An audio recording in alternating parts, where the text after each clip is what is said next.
Okay, so today is going to be one of probably three Barons wrap-up episodes, even though I said like last time or the time before it should be the last episode. We're kind of hanging on for dear life in terms of the little resting spots in terms of my condition. That's going to be the hardest part so far. And in some of these later zones, it's going to be a lot more difficult. But what we're going to do is we're going to milk and exploit the Tauren area, obviously Mulgore. We're going to go to the first camp, which I forget what it's even called, like when you first make your character. So like basically these next three episodes will be split between the Barons and Mulgore. So I'll do a bunch of quests in the Barons, and then I'll end off in Mulgore because I have to rest there because I ran out of spots to rest in the Barons.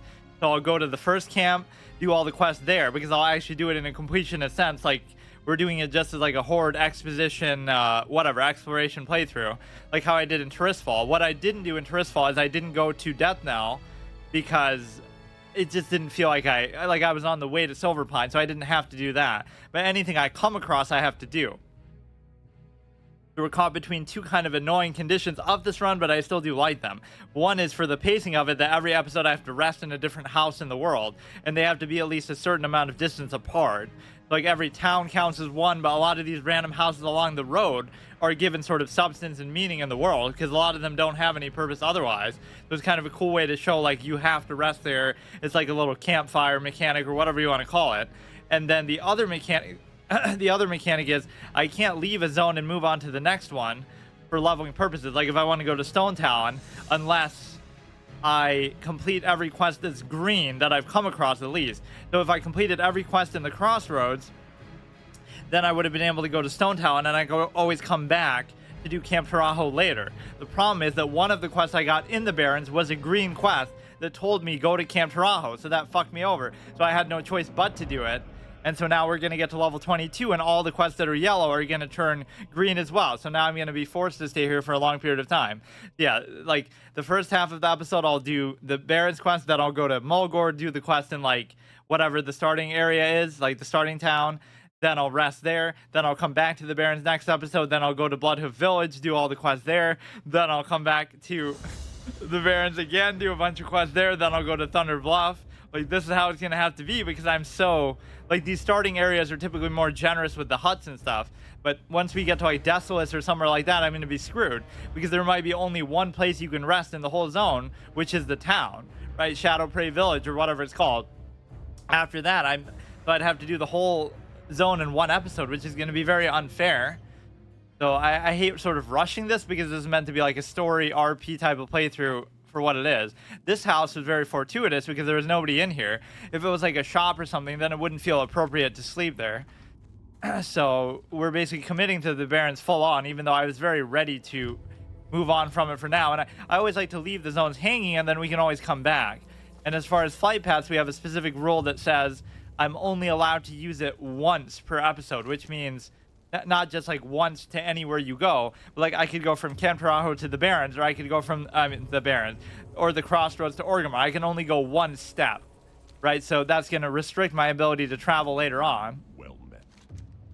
Treat the Wind Rider well, and it takes you to your destination. May your ancestors watch over you. I have probably more rules in this series than I've ever had in any one, but I think they all make sense to like force me to actually just soak in the experience, unlike what people do normally, obviously. So I'll just kind of do whatever quests are going to be in the vicinity here. Now, speaking of getting to level 22, I would love to get Aspect of the Cheetah. Obviously, I'm going to keep calling it Aspect of the Pack, but I would love to get that because it would really speed up these sort of things. It's very meant for the Barrens because it's just such a big fucking zone. It would save me time, you know, running around and doing all this, but I won't do it. I'll probably save it for getting to Thunder Bluff, unfortunately, because I always need kind of a reason to go back to town, and I don't really have a good one right now. Unless we're having like alcohol withdrawal, because that's what we were lamenting over my pet. Now, this weapon actually serves no purpose for me, because even though it's so good, I am kind of in the dual-wielding mindset, and it's a main hand, so a lot of the stuff I can get rid of. And so the Tauren zones, in particular, have like a certain beauty and this natural element to them that I really like. In fact, it's weird that I like the Tauren zone so much, but I don't like the Night Elf zones. Teldrassil didn't really impress me too much. I never really liked it. Never mind the fact that it's out of the way and nobody likes Darnassus, but just it felt sort of bland. Darkshore is really boring. It just looks kind of dull and drab. Like, there's nothing special about it. Ashenvale I kind of like. you know, it has sort of like that mystical beauty, and the way the lights are on the road and stuff is nice. But I loved Mulgore, and this actually takes me back. My first character ever, which again, not like my first main that I got to 60, which that was a human mage, but my first character that I made was actually a Tauren druid. And the reason why was because druids just seemed like the most interesting class. Like, oh, you know, you get to try like a different playstyle for all these different classes to see which one you like, or, you know, you can kind of give it a trial run. And so I got it to like level 6, and I loved Mulgore, and I loved the sights of it. And then I stopped playing, so I only got it to level 6, and I was almost like, I want to save playing a druid for later, so we could do a hardcore 1 to 60 run with that, with some sort of format. Like, I'm only allowed to use bear form, or I'm only allowed to use particular forms under certain conditions, or I'd make some sort of restriction on it, like how we can't use a bow here. There's actually a tremendous amount of depth to the melee hunter style, though, because like, you do have a good amount of abilities, and of course traps and stuff like that are totally permissible. So it's not actually that bad when you think about it. And I'm more inclined to actually think the dual wielding is better now, even though I'm more of the two-handed type. It kind of makes sense. You get kind of a certain top-end damage from this, let's say. Or no, nothing even says weapon damage, though, right? So like, your crits might be higher, but it's not really that big of a deal. He's here, but he can't hear. So a lot of these things on my hotbar are not even really usable. And I'm not even talking about stuff involving the bow, because that we don't even have it on there. So the problem is our quest log is completely full. I almost don't even feel like maybe I could just do Thunder Bluff today. This will be the Thunder Bluff episode. The problem is I can't even pick up quests there. Like, this whole experience has turned into sort of a nightmare just because of how much shit I've left hanging. But I don't know how. I'm doing it the right way that I intended to do it. I just can't. Like, this one I wouldn't be obligated to do because I don't have to go to Orgrimmar. Doesn't this look like you're going south, though? This almost makes it seem like I'm going not into Mulgore. It makes it look like I'm going into the Thousand Needles. So there's something at that dig site. I almost just want to dick around in Mulgore. Maybe I'll change my plan that I just said. I should always do a few things here, though. Let's just go in order. See, wait a second. No, but see, I could say, oh, I only have yellow quests, so I can move on, but I can't do that. And the reason why is because there's still other ones that I have to pick up. Because this zone is actually fucking insane. We have that Silithan one to pick up in the Crossroads. We have all these different ones that we can potentially do. Now here we could potentially rest, though, too. Right, unless you consider this part of Camp Tarajo. This guy will rob me in my sleep. I need a mechanical squirrel to enable that mechanic. Either you need a pet or you need like some kind of a something to keep watch over you. Otherwise, you know, these guys could do something to you in your sleep. So we have like a gold, so I can definitely learn some spells and whatnot. I don't have any interrupts, and I'm never going to. The only way I could do it is from some sort of stun from like a trap, which you could do in the middle of combat if you place it down and then save it for later. But also, you know, you could use a freezing trap for that purpose too. All part of the plan to get low on health on purpose, just to activate that, which does more damage obviously once you are lower on health. I don't know why I'm even fighting this. That's not a necessary item. So let me just do some of these quests, I guess. Yeah, like, is that really far enough from Camp Tarajo to count as its own thing? It almost should, but that's actually kind of a hard decision. I feel like it shouldn't. I'm usually pretty strict with the towns that way. If it's some other, like, there were two sets of houses up here, like the one guy who's like a blacksmith and the one chick who's like a goblin, and there's like a mountain range in between them, so that I consider separate. But this is like, this should be part of it. Right, because otherwise you're kind of abusing the town. Because then you could just say, fuck it, I'm going to sleep in this building, and then this building, and then this building. And that's not really how it's meant to go. So, and also the looting situation is difficult. Like, I like all these things I'm doing, but it doesn't mean it's not difficult to deal with them sometimes.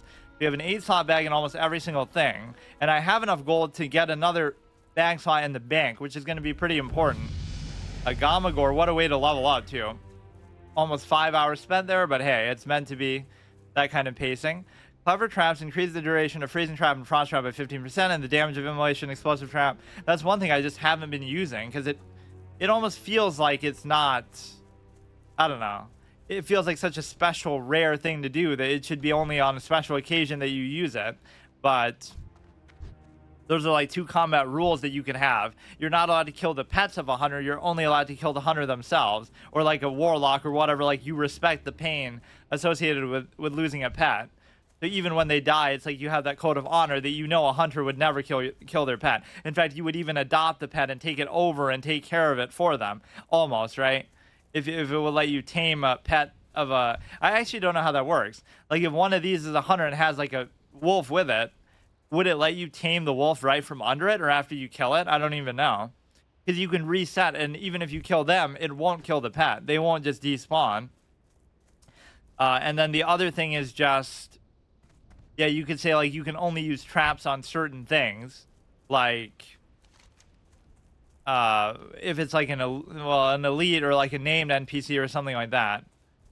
So this guy is where? Oh yeah, this is going to be very good too. He leads his people from Lushwater Oasis, which is there. I'm not really doing this with any like particular order because there's so many quests here that you just have to kind of... Now here we have a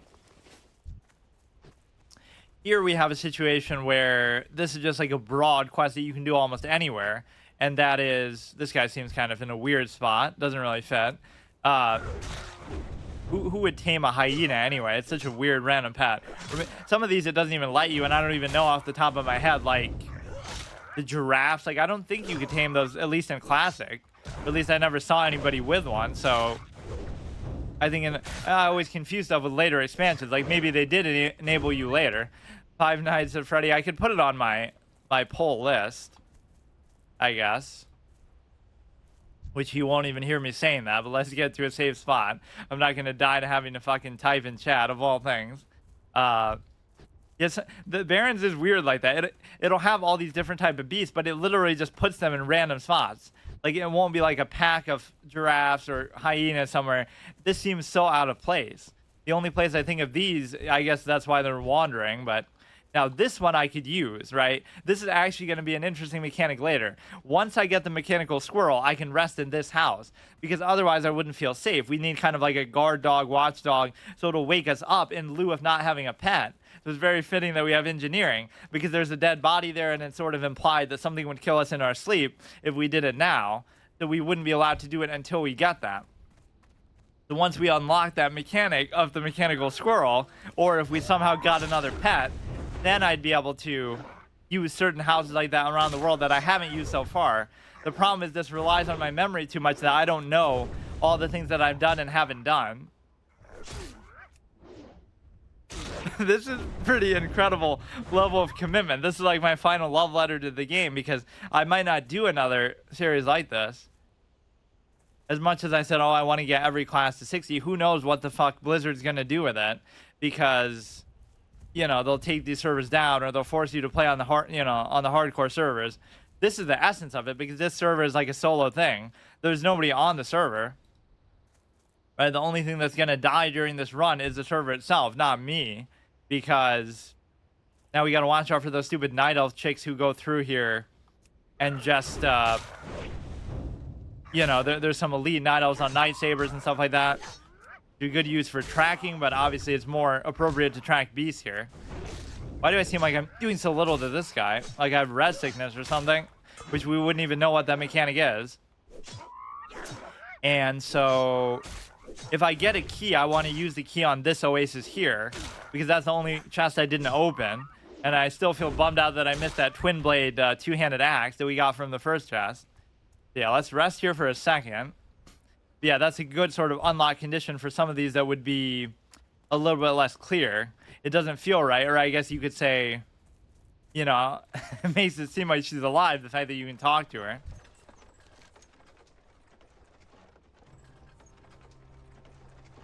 Random plane strider there, and it is aggressive.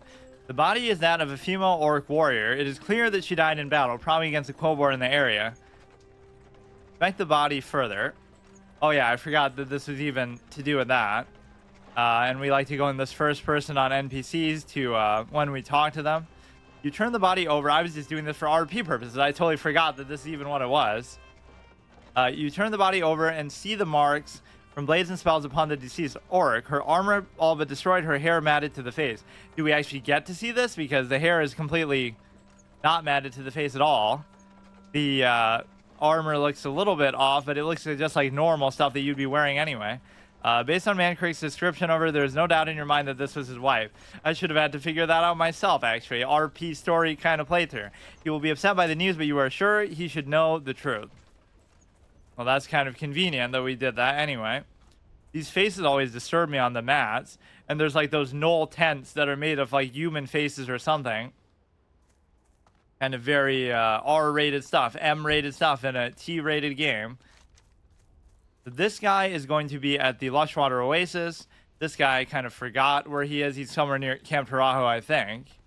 That's at least where we got it. Yeah, what is even my story game right now? I don't even get it. I'm not even doing one. Wait. Yeah, what happened to my polls? I completely forgot. For my hard mode, I'm gonna do Paper Mario, but for my story game, I don't even know what it is. I might have just forgotten it or left it hanging. Because like Ark is the one that I'm doing now, and that's not even really a story game, but oh, I guess I said like, oh, after Xbox Game Pass Gauntlet, but if only people realize that that'll take me the rest of my natural life to actually finish, because there's so many fucking games on there, and how long my series go on for is insane. Yeah, if we get a Centaur key from this, we can finish this aspect of going to the Sagnan Oasis and opening that chest just for the sake of it. We should almost stay away from the roads just because, you know, the simple fact that we're not able to deal with that stupid pack of night owls. In a weird way, like when I'm making thumbnails and stuff, especially when you try to like draw a troll, it almost makes it look like a night elf sometimes just because of the bluish tint of their skin and stuff like that. There's some sort of overlap. Like even on this one that I have, I can't really show it right now, I guess, but it almost looks like that could double as a night elf. The one that's an Orgrimmar, or the one that's like, whatever, mourning the pet and drinking the bottle of liquor or whatever.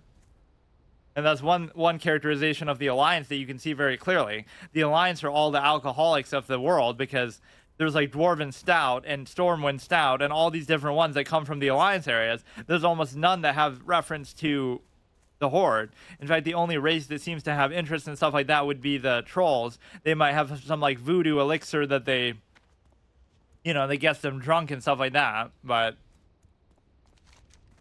this would be the one.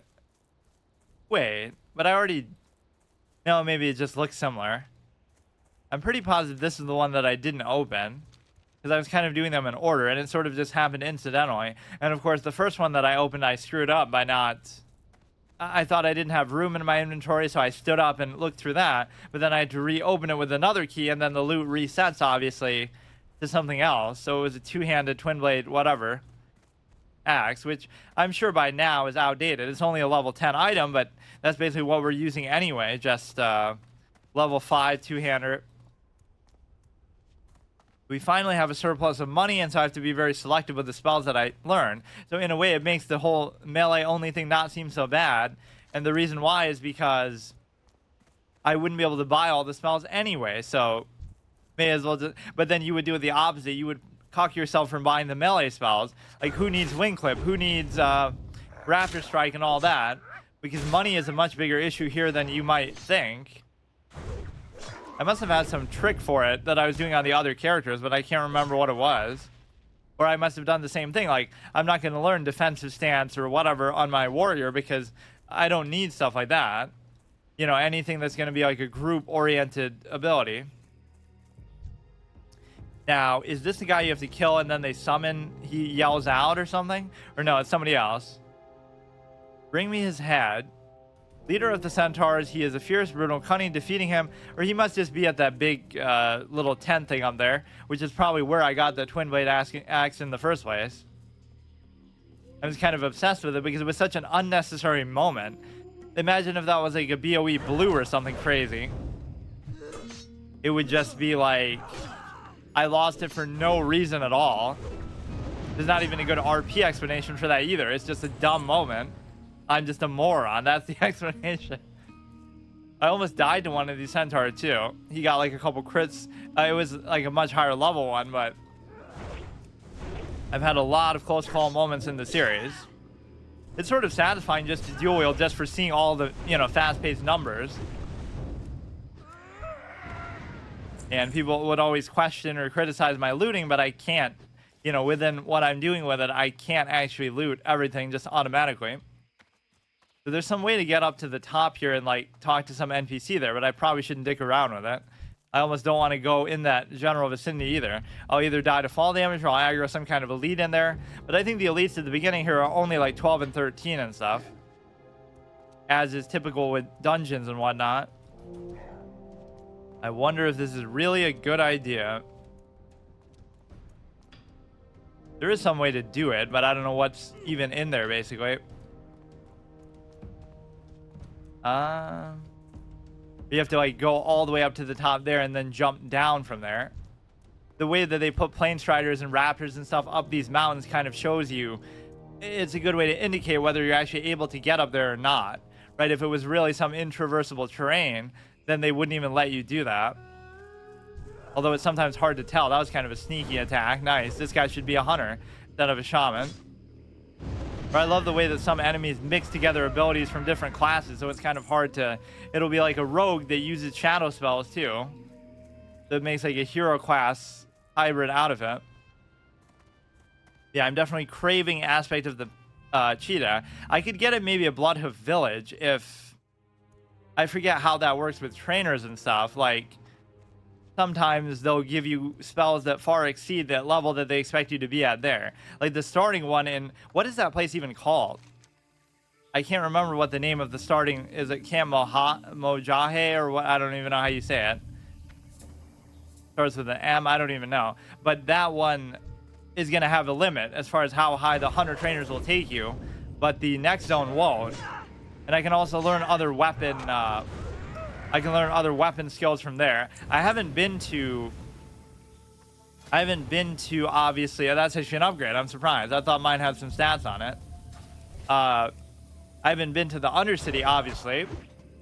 And there wouldn't be any sort of unlock condition for Thunder Bluff. The unlock condition for the Undercity was I have to be at least friendly with the undead, which I did do by doing my Silver Pine quests and stuff. So technically, next time I go back to the Eastern Kingdoms, I would be able to do that. That would be a good time to do it. And I was saying like every 10 levels or so I should look at the city. So at one of the 3 cities. So at level 10 I looked at Orgrimmar, at level 20 I'll look at Thunder Bluff, and then level 30 I'll look at the Undercity. Wait, where the heck is this guy even? They're always in like these special designated camps. They're kind of like where the chests are, but... Polkar's booty, yeah. See, this is the one that I need a key for, and I just have to hope I get a drop on it. Otherwise, I'll miss my chance forever, because I don't know if I'm really going to come back here. He's supposed to be here, but I don't know exactly where. And all these are kind of so low level that it makes it seem very unintimidating. I guess it is only a green quest. It'll be like only he is green, but all the enemies around are gray.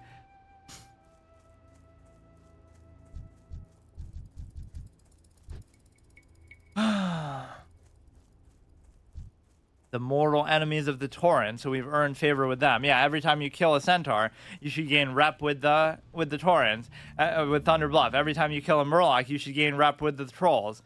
That actually kind of makes sense in a way because, or it's not one of those where you have to kill enough where he decides to spawn, right? There's going to be some sort of tent encampment on an elevated slope like the other one, or maybe I'm just missing him. You know, if you kill the mortal enemies of whatever races, you should get the rep with them. And I love the story behind why Murlocs are the mortal enemies of the trolls, because they killed Sen'jin, just some random dude in Warcraft 3. Like, it wasn't any special... I don't know. It was just like a random level 6 Murloc that's the end of one of those quests. I haven't really followed that rule much of... I don't get this guy, actually. He said it's in the Lushwater Oasis, right? Leader of the Kolkar Centaurs in the Barrens. He is fierce, brutal, and cunning. Defeating him will greatly reduce the threat. From the Lushwater Oasis to the south. And it makes sense because this is the whole Wailing Caverns one, too. I'm sure I rested at this house before, too. I pretty much exhausted every single one. Maybe it is one of those where you have to kill, and because it makes it seem like, oh, the banner means that's the guy that's going to be the boss. But have I ever seen Mark Lapire? How do you even say it? Mark Applier. I thought it was Mark Lapire or something. But yeah, I mean, I've seen him and recommended and stuff. I haven't actually probably watched him too much. I always used to be pretty strict about not watching anything because I always like to save stuff for myself. So I would only watch it if it's something I've not only beaten, but like 100% it to my satisfaction. Then I feel okay with it. This is weird. He might be kind of wandering around, or I have no idea actually. But he gives us time to farm out for the key, I guess. Yeah, some of these series are just going to go on for an ungodly amount of time because on one hand, I only do them once a week. On the other hand, I kind of just, I always question how that works indoors. Imagine if that was actually a restriction on it. Can't use nature spells that would involve, you know, if it's a druid spell or whatever, starfall or something, you can't use them indoors because unless there's a destructible environment and it would break through the roof or something. This is actually confusing. He might kind of wander around, respawn in different spots, or maybe somebody else killed him, even though there is nobody else here at all. He would be in one of those huts, like that has the flag and stuff around it, theoretically. So yeah, I certainly would not be interested in doing dungeons. It seems like that's almost the form that people are taking on. They'll speed run through hardcore as well. Like, wow, I got from 1 to 60 by getting run through a dungeon over and over by, you know, by a level 60. Like, technically you could frame it like, oh, that's allowed, but what's the point? You know, the whole idea behind it in a game like this, at least for me, is it's going to be like a single player experience in which you decide to not benefit or somebody's cheating. They're not allowed to do that in hardcore. Or now these are the... Oh, he's actually... Oh, fuck. He just pats around like that, but I won't actually be able to do it. And the way that I would feel comfortable doing it is if I had a bomb. But I don't, and I can't craft one out here, even if I could overall. Yeah, that's actually suicide. I'm not going to be able to survive that. Even with a potion. Oh, man. It's so tempting, but I can't do it. I'll have to come back. You have to kind of pick your battles, right? That's more important than your ability to fight as a hunter, or your ability to hunt is your ability to assess the level of danger, to plan your attack. Three things together is just a nightmare. At least we know how he works now, though, that he's padding around. So we've got the scent of our prey, and he doesn't even know we're here, even though we've killed like 1,000,000 centaur. So we'll open the chest, and then we'll decide to come back here later. You can't really be deceived by levels. Like, oh, he's only 19, and the other guys are only 15 and 16, but I'm also a melee-only clown. They can't do anything, and I don't even have a pet. That definitely has its limits to it. Got like a pack of plain striders. That can always be dangerous if you attack them in such a way together, like they'll all aggro at once. We did at least complete this aspect of the quest, or sort of like our own, you know, self-created quest, like our fishing quest, where we have to fish in every pool of water that we come across in the world. This one is, I wish I got that ability. As a hunter, we'll get it from engineering. We would basically be able to, you know, have to open every chest that we see or come across. So this one's kind of difficult to open because it's basically a case where you need special contextual items to do it. As if you couldn't just reuse the same key over and over. It just fucking consumes it. Always an RPG trope. Like, why does that happen? It has some sort of lock that breaks the key, so it can only be used once. Even though there would be no practical purpose for doing that. It's like, oh, it's a way to stop invaders like you from opening their chest. But it doesn't stop me from opening it. The only reason why it stopped me with that one time was because I was a moron and clicked off of it. This is leather, +3 strength, +3 stamina. Don't really have any use for those, so it doesn't mean that I can't reopen a chest either, but as a general standard, I haven't really done that. Int versus strength obviously is better, so just keep that. I mean, any green is going to be good for me. Like, how many greens do I actually have? 1, 2, 3, 4, 5, 6, 7 greens out of basically like 9 items that are at least relevant for that. 1 white, 2 whites. But yeah, what if I did a white only run? Think about all these contexts that you can't put white as a tag on Twitch for whatever reason. I was doing that in Magic the Gathering. So it's kind of a funny moment. Like, I can't play white decks in Magic. I can't do a white item only run of WoW Classic. I can't do a white mage run in Final Fantasy. What other good uses of it would there be? Because you can't put that as a tag always, so Twitch is sort of trying to disallow you from doing that. It can make it look so daunting when you have this tracking on that there's so much shit around. I guess I could maybe mess around with the camera a bit. Or I should almost not be allowed to see what the name of it is. I should just be able to see the dot. So I don't feel comfortable doing that. I would at least need a bomb here. There's no way I could do it without that. I would need some linen to be able to do that, so it is going to be kind of a nightmare. Even with that, it could be difficult. We'll just do it when we're way over level. There's no requirement that I have to do it while it's still green. Right, I could just do it. I can't leave the zone without doing it, but where is this guy? Speartooth is the fiercest sunscale raptor of the Barrens. He does not hunt for sport, nor for food. You have to kill like a zebra and then bring its corpse to somewhere. Begin the hunt, slay his favorite prey, a zebra, and then bring his carcass to the dead tree northwest of Ratchet. Why the hell would it be in Ratchet, though, of all places?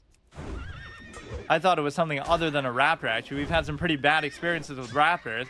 Let's recap on all our beast-related PTSD as a hunter. We had a cat as a kid that our dad would take out to hunt, and he killed it with a bow or something. Right? That's why we decided to... Does it go bad after a certain amount of time?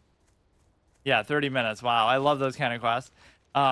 That's even my RP condition. Like, if I have meat, it goes bad by the next episode. So for the purposes of feeding my pet, I would have to keep getting fresh meat every time, and that would give you an incentive to kill beasts, to just like hunt as a hunter is meant to do, even outside of doing quests and stuff, or to buy it from a shop, which even that we kind of have an RP predilection against. Like, a true hunter doesn't trust the meat that they don't skin and kill themselves, right? Processed meat from Orgrimmar butchers or something. Especially to feed to their pet.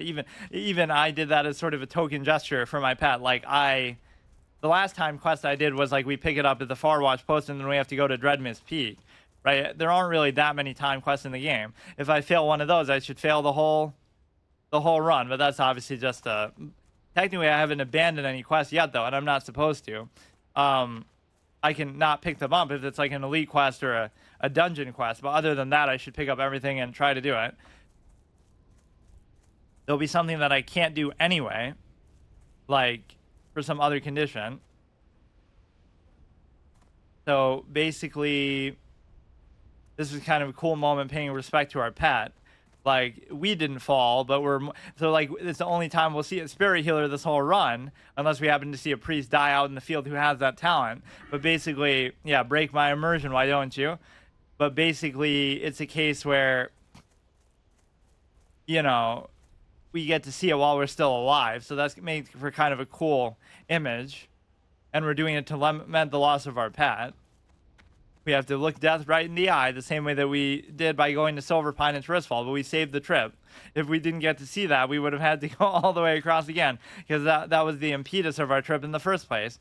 Just the fact that we lost our first pet, the raptor. Yeah, recapping that PTSD with beasts. Our dad kills the cat we had as a kid, our beloved pet. That's why with a bow by accident. That's why we vow never to use bows. Then we lose the raptor that we get as our first pet when we finally come of age as a hunter. The hunter with clipped wings who can't even use a bow, who chooses not to use a bow. How can you ever be a hunter? But then we finally make it despite all being made fun of and being such a loser our whole life. Right, we overcome that and we still earn the right to tame our own pet. And then when we do, our reach exceeds our grasp. And then we aren't able to feed it. We haven't learned that. We haven't matured enough to fully take care of it. So it leaves our service because we're not really ready for it.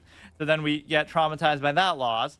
And then finally we get a wolf we exile ourselves to the land of death to face, to look death right in the eye to cope with the loss of our raptor. And then we get a wolf, love at first bite, and then from there we fuck, this is my RP in 2023. It's actually not too bad though. A lot of it happens organically. Why are there so many bones, dude? People are cheating in their hardcore runs. You would never see that image otherwise. Not that everybody's doing hardcore, but I wouldn't think that anybody's even playing this game in the first place or on the server. The idea of multiplayer hardcore servers defeats the whole purpose. Like, oh yeah, they have dedicated servers for it where there's going to be so much shit back and forth. Like, oh, this guy's griefing me, trolling me. Like, how about you just play solo? But how about you don't? Because then I'll have the world all to myself. And then we lose the wolf to the goblins in the boulder load mine. And so now then we became an alcoholic after that. And so basically there's a cost after each one. One of them is the background of our character, why we have to play it like this in the first place, right? Why we don't use a bow after the loss of that pet as a kid, which isn't even my fault in the playthrough. Then the raptor one forced us to go to the other side of the map and sort of cope with that and just deal with not having a pet for a while. And then the third one forced me to become an alcoholic, spend a lot of money on booze for those couple episodes, have to deal with the shaky cam and all the negative aspects of being drunk, seeing that enemies' levels are different than what they actually are. And now I'm kind of left without a pet, period. It's almost like 3 strikes and you're out, even though 1 strike we already started with. Okay, so where exactly is it? Bring the cards to the dead tree northwest of Ratchet. Northwest. Must be further north. Like, this doesn't really look dead to me, but I can certainly try it. I think I know actually what it's talking about. There's some sort of incline somewhere over there that I may or may not have gone to while I was drunk. Now, I don't actually have room for anything, but requires the dead tree. The northwest would be basically where I am right now. Oh, it must be that one, obviously.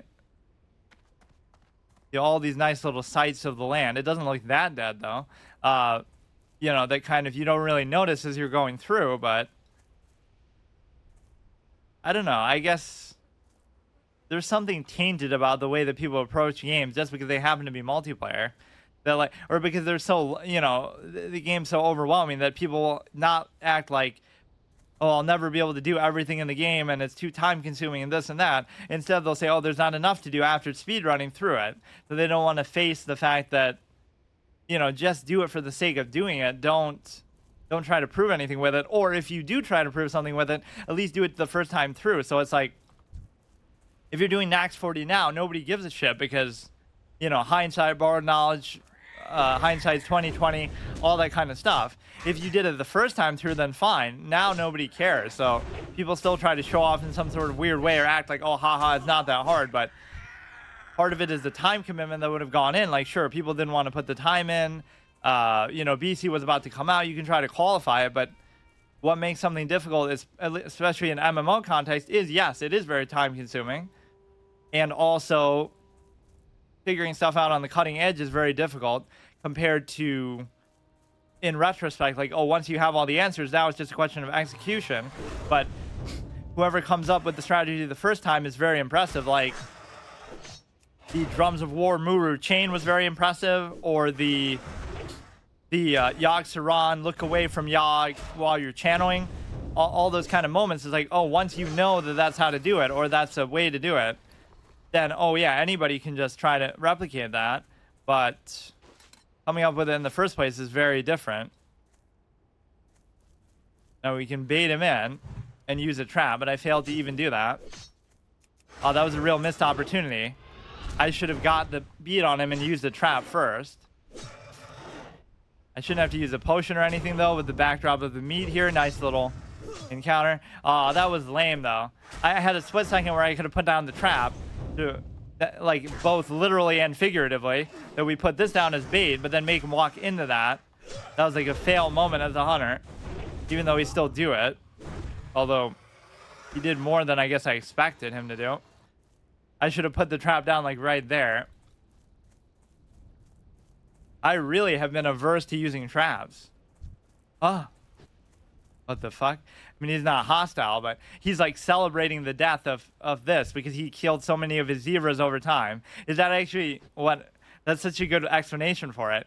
We kill the guy whose favorite prey is zebras, who's killed countless over the years, and now as soon as we do it, we see Swiftmane coming through and celebrating, almost giving us a little kudos moment. So what else do we? Oh shit! Look at him go. That's just very fortuitous timing, I'm sure. Doing his little victory lap. He never had the balls or the means to kill him himself, or he didn't have the stomach to bait him with his own kind. This one will save because it's very deceptive, the fact that he comes with 2 ads. This we could just do any time by killing the Quillboar. We should do it more so near Camp Tarajo. I haven't seen this guy, I don't think, so far in being in the Barrens. See, there's those moments, like, I don't know if that's actually what it is. It makes sense, but I kind of doubt it. I think it just happens to be the case. Or, like, I'll accidentally throw a bomb at something else, and then it'll come through my line of vision and get hit by it and aggro and kill me. Okay, now this isn't even in the zone. This one is in the Crossroads. This one is in the Camp Tarajo. This one is in... Yeah, I haven't been down to this part of the map. Let's actually sell some stuff in Ratchet here. I had this to turn in and... Oh, no, I don't actually have anything to turn in Ratchet. Yeah, let's do the Guns of Northwatch. We may as well. That's not going to be here. There's not actually as many as you would think, but there's still a lot of stuff I have to pick up, unfortunately. Let me sell what I can. How do you even say that? Isha Muhale. Seems to be about right. There's some random NPC here who is, like, killable.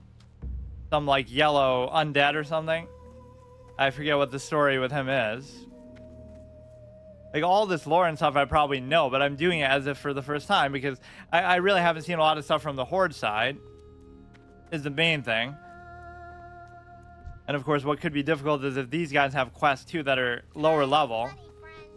I still want to do them just for the sake of completion, but it's easy to miss them if they're not level appropriate. And, of course, I don't have room for any of this shit. Oh, it's a human. Little invisible wall in the door that way. For a second, that was weird. All these disturbing random things in houses sometimes, not the least of which is the music. This guy is trade supplies. This guy is general goods. What do you want? The general goods could be good for stuff like this, because I don't know who else would logically buy it. This stuff we sell to the appropriate vendors who sell similar things, kind of like I always give credit to Bethesda for that. Not that they're probably the first or only to do it, but that's just what I think of. So basically, you know, if I want to sell a cloth item, it has to be to a cloth vendor or a tailoring vendor or something always that makes sense with it.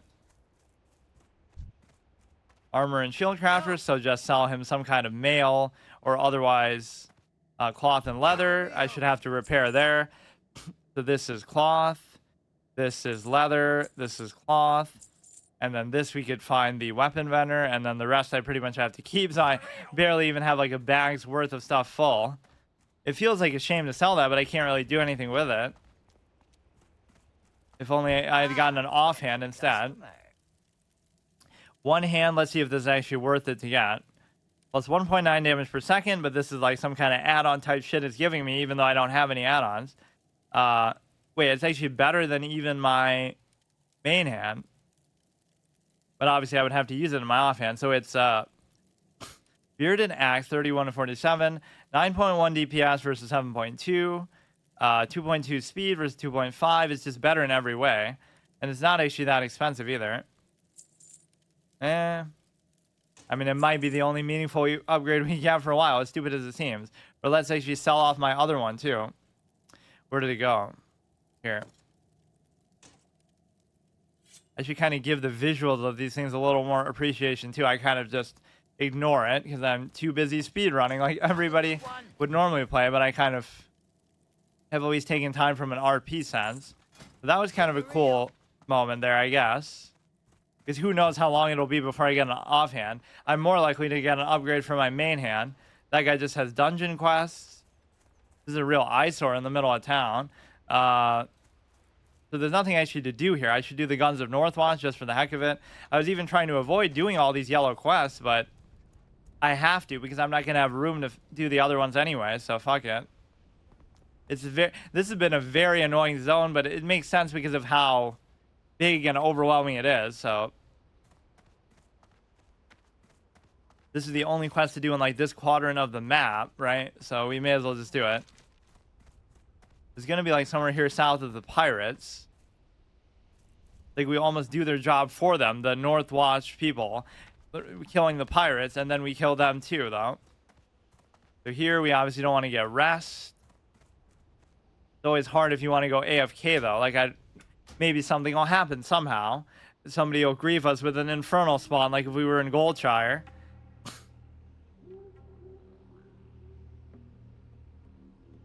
I don't know what integration they seem to have with Hearthstone, but it almost seemed like you could play it from an inn, or they had some sort of add-on that would let you play it within WoW.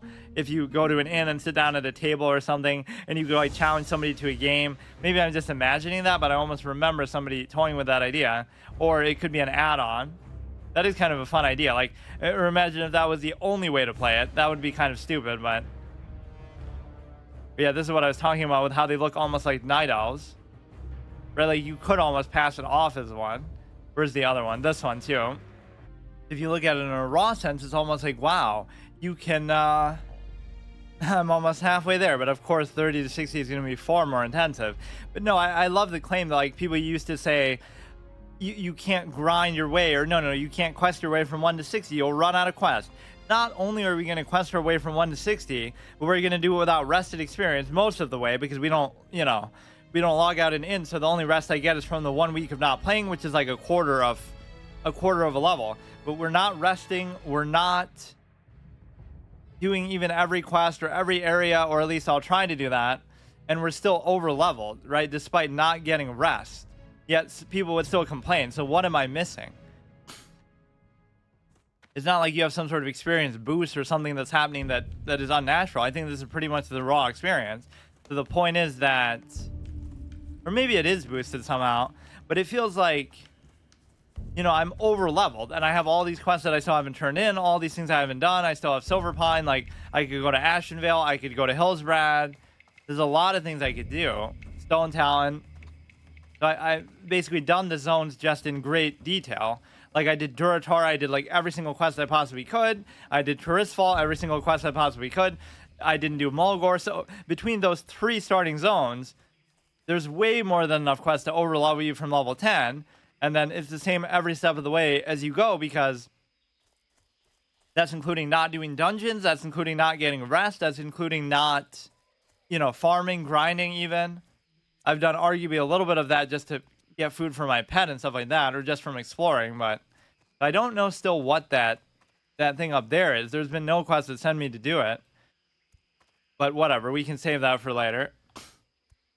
I can't remember what was on the boat or why we went there. I think I did have a quest for it, or maybe I just kind of looked in there. There were actually no enemies on the boat at all, though. We may as well be playing a rogue. Look how we sneak around this. I haven't gotten any other aspect that would be particularly valuable. The best one we're going to get now is just for movement, which is a big boon, because on one hand, I'm just taking my time and exploring so thoroughly that anything that increases my movement speed is nice. Like a druid or a hunter would be best for that. Or it's the realization that even at level 40, you're not going to be able to afford your pet in this type of playthrough, your mount in this type of playthrough. So those abilities still help a lot. Travel form or this. This one can be a little bit dangerous because you can get yourself dazed, but it would be at the beginning of a fight anyway, so it's fine. It's just not the sort of thing you can use to really get away from a near-death situation. This Baron Longshore kind of wanders around a lot. Right, he spawns in very different locations sometimes. We've already done this, though. And I mean, this is the same shared sort of water as the South Fury River, so I don't think it really matters to say, like, oh, you have to fish in every coast or every angle of it. That you certainly don't have to do. Or, I mean, in a broad sense, that would still count. Like, north, south, east, west, whatever. Yeah, we could swim across to Theramore and just attack Jaina. Be a genius idea, right? It really does let you do that. Like, look how close it looks from here. From Northwatch Hold to Theramore is shorter than it is from the crossroads to Camp Tarajo, or even from here to Ratchet. It's the same distance. What I just walked from Ratchet to Northwatch Hold is what it looks like to get from here to Theramore, basically, which is utterly ridiculous to think about it like that. But the terrain is such that you wouldn't obviously be able to do that, or you'd have to swim across at least.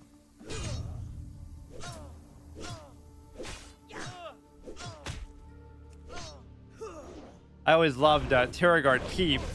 That was one of my first little, like, you know, the first badass kind of single-player dungeon experience, if you want to call it that, that you would have had. So people would even think, oh, I must have played Horde first, which I did very briefly.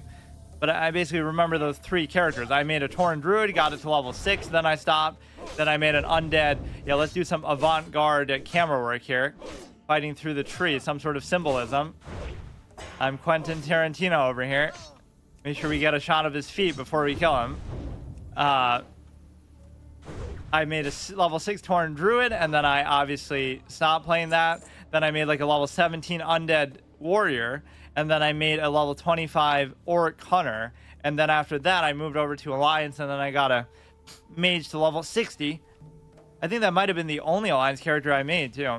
But then I would obviously make alts and just kind of dig around with stuff. And of course, BC, I maintained it with my Mage. And then only in Rat did I make a second character to max level, which is a Warrior. And I kind of made that my main instead. And then the Mage became an alt. And then I even made a Death Knight, got it to level 80, surprisingly. Just somehow, it was so easy to do and it was so fun. Yeah, let's try to do some of this weird camera work stuff. You got like a nice little view from between the trees. We could also alternatively do it in first person view. I'll be so distracted by that stuff that I'll end up getting myself killed though. We need the medals, and what else do I need from this area? Melor sends word. Speak with somebody in Thunder Bluff. But why is that even red? Because it might lead to some quest that I'm not meant to do right now, but the act of going to Thunder Bluff is hardly, you know, deserving of that. What was I saying? Oh yeah, what else do I need for this particular quest? Oh shit, this disarming can definitely hurt you. So I end up getting away, but that's the whole beauty of dual wielding too. That actually would screw me if I was using a two-hander, or I should always have some one-hander to switch between there. We'll do that on account of engineering stuff. If we can get Herzl with the bomb, we would throw the bomb, use a trap, kill one of them, then run away, then do it again, like, or I don't know how I would do it. I don't have to do it right now. The Guns of Northwatch. Oh yeah, this is like that high elf there, precursor to Blood Elves. So Ratchet foreshadows the joining of two races to the Horde before they were even introduced. The fact that it's a goblin outpost that's in a neutral contested zone, but it's so close to Durotar that it feels more like a Horde favored zone. So this shows you the bias in a very literal sense. Like, look how close they are to Orgrimmar. So this was like the Horde planting the seeds that, if the goblins are going to join us, join somebody, it's going to be us. That could be a direct reason that they actually cite, right? Because think about the other ones. Tanaris is just completely neutral. It doesn't favor Horde. It doesn't favor Alliance. Booty Bay is completely neutral. It doesn't favor either one. It's too far. But that would be the equivalent of Ratchet, like if Booty Bay was like in Westfall or something, right? Because even if it's a contested zone, it doesn't really feel, or like Duskwood, it doesn't really feel like a contested zone because it still favors the Alliance. Or like it's so close to them that you still think of it more as an Alliance zone. And then obviously the fact that there's these elves here does give you a precursor to maybe the Blood Elves joining, although that's kind of arbitrary. It just happens to be a guy who is an elf. Captain Fairmount, Cannoneer Wesson, and Cannoneer Smythe. Hopefully I don't have to fight them all together, because that could be one of my big weaknesses here. A hunter without a pet who has to go, who's bitching about, imagine fighting somebody 2v1. How unfair is that? Meanwhile, obviously the expectation would be that I would have my pet. Yeah, these guys are the Theramore flunkies who didn't graduate because the Marines there would be level 40 plus. just because obviously, you know, you're not fit to guard the town, the city, so you're sent out to the barrens to be clowned like this. What is even over here? It is some area I haven't explored yet. Then by the time I come back, I'll have to fight my way back through this. So we basically are farming in a way. It's easy to fall into sort of a comfort zone too of like, I'm going into combat without full health because, you know, I'm just killing these so easily, but then something will go wrong. Sometimes it could be the fact that they're running away and I can't even wing clip them because they're so, you know, because I'm disarmed. You take out these two. Yeah, I like this little encroaching human presence in the Barrens, not just because I'm an Alliance player, of course, historically, but because another out-of-place beast, count 1 million, because it's not like there'll be a whole bunch of them around here. There's just one random zebra, and that's it. One random plane strider. I wonder if he's doing a hardcore run. He must be the guy who had the bones over there. Is there a final boss in this game? Yeah, each expansion really did have one. Basically, Kel'Thuzad was, you know, a fitting one. Cthulhu would have been fine too. Vanilla was very open-ended with that. Just like, it wasn't about like one enemy, but it ended up being the Scourge, basically. Cthulhu was almost like a surprise one that wasn't, you know, that wouldn't have been one that you were really thinking about, but they sort of did foreshadow it to pretty well with all this stuff. Like in the Barrens, there's some Silithid here, there's some in the Thousand Needles, there's some in Faraz, there's some in Ungoro. So like there really is a great expanse to that. What is this place? 2 level 18s itself could be suicide, actually. Yeah, in fact, I almost can't even do that. I just want to discover whatever this area is so it shows up on the map. And I clearly wouldn't get myself killed trying to do that.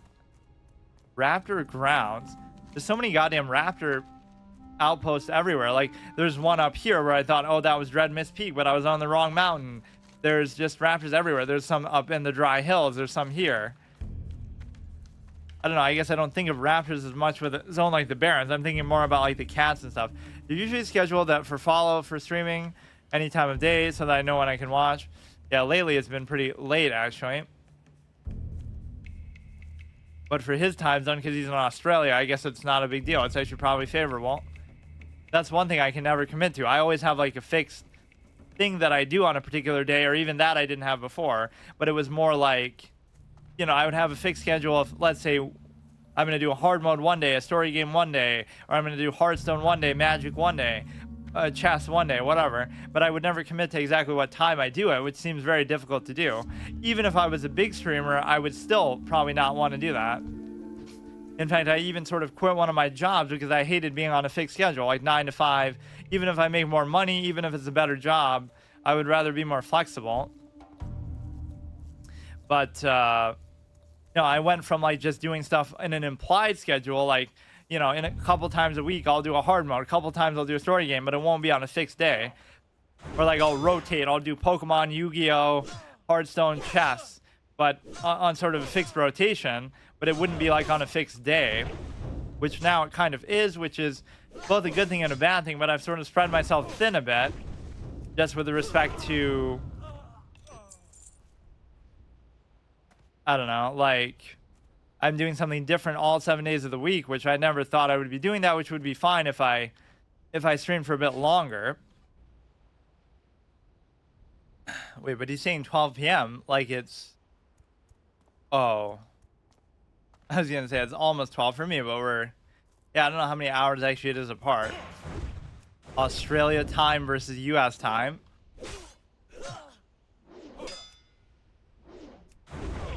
I was making fun of Australia, but I guess I forgot or didn't even realize he's from Australia. But like, oh, it's almost as bad as Ohio with all the random giant insects and this and that. Just, there'll always be that fear. Like, even, yeah, you live hundreds of miles away from where all these wild beasts are out in the uninhabited wilderness of Australia, but you'll wake up one day and there'll be a tarantula in your bed, and it's like, I just don't want to live in a place where I fear like that could happen. Of course, that could happen anywhere with like a skunk or like a raccoon or whatever, but it just feels unpleasant. Okay, now we can maybe skip some of these, although I typically don't like doing that because you always want to have a path to run out from. But we got the medal, so we just have to kill the 3 named NPCs, which hopefully will be in different spots of this area. This is a very bad, you know, idea, because now it makes it... See, now my escape plan as a hunter is no longer there. I've already failed the path of a hunter. So once again, not following my own advice. That's never gotten me killed before in a permadeath run ever. Or the one thing that would be sort of tempting to do is, like, I was almost considering doing that with Diablo 4. Like how if you basically play a game when it first comes out and try to do like a world first permadeath run or something like that. The problem is, on one hand, I like to take my time when I play stuff. So even if I was doing that, I would successfully do it still, let's say, hypothetically, but it would take me too long, and so it wouldn't be first. You kind of have to make it a speed run too. World first permadeath and speed run all together. But on top of that, it's a case where I also don't stream enough. So even if I did it all 7 days of the week, I'm not doing it like long episodes. So I would have to be a big streamer first for that to be possible. Like, for example, you know, if I'm streaming 5 to 10 hours a day, at least, then I could do it. Or I'd have to do like a 24-hour stream. Like, it takes a certain amount of commitment that I don't necessarily have. Even though I sometimes do hardcore stuff still, or that's like my whole nature. I'm a hardcore gamer, losing to virtual wood and chess and stupid shit like that. But playing on console, like for Ark, I still wouldn't be able to do that unless sometimes the school like goes away if you do it, so it has an X amount of times you can do it, which I'm just doing it for the sake of it, not because I really want these. Just kind of like a cool thing to stumble upon. That's obviously the Berserker Stance Island for Warrior Quest. I like all those random locations that would send you to. Like that you have to do even as an Alliance player. Basically, you know, very out of the way. In technically a contested zone, but you know, it's kind of like, it feels like it favors the horde more, like I said.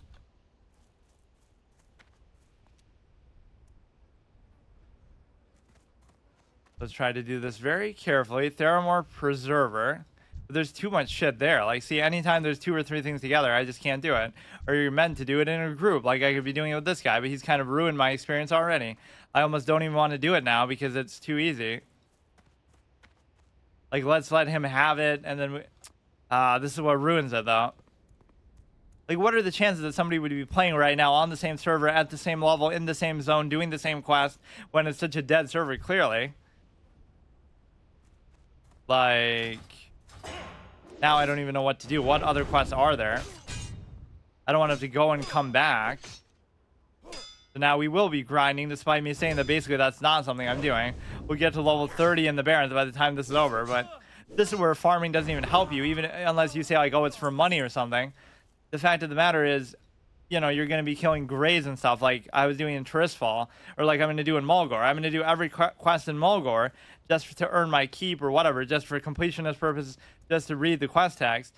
But it won't matter because I won't be gaining experience from it, so, you know. So what is he even doing? Really, yeah, look how hard it is as a warrior to do this shit. We're going to watch this guy die for encroaching upon my quest. Like, how is he even going to survive this? He can't. He's dead. And I'm not going to help him in the honor spirit of a hardcore run. He's dead. He's dead. Oh, he's going to use a potion, you clown. Imagine using a potion, even though I've done it many times here, and it's only fair that you should do it. I want to clear through it like in a normal way. You know, this doesn't feel right. You got to wait for the respawn. So stupid. Trying to play with a sense of honor, but he won't even let me do it. This is what I mean. How would I play on a populated server like the other hardcore thing? So basically, I'll just do this. I'll turn this shit in. Who even wants you to do this? Oh, obviously the guy in Ratchet. The only thing I thought I could do that I didn't end up doing is the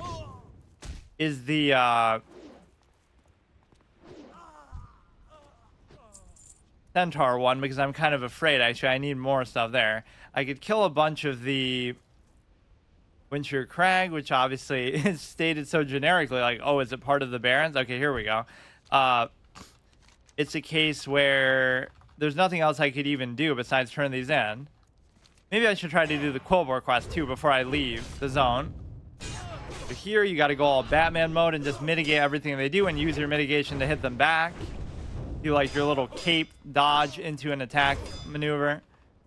This is me getting a little bit cocky with trying to take out this guy too, which I won't have the benefit of my other thing, so I should just run away actually. Definitely. So I have like 10 potions here, but I can't afford to aggro that guy too. Backpedaling saves me again. And these are low level, but you see how deceptive that can be. They're like 7 levels, 6 and 7 levels below me, but it just doesn't matter because my damage output is bad. I don't have a pet. I don't have a lot of these abilities you'd expect me to have. Like, this is obviously not how you're meant to play it.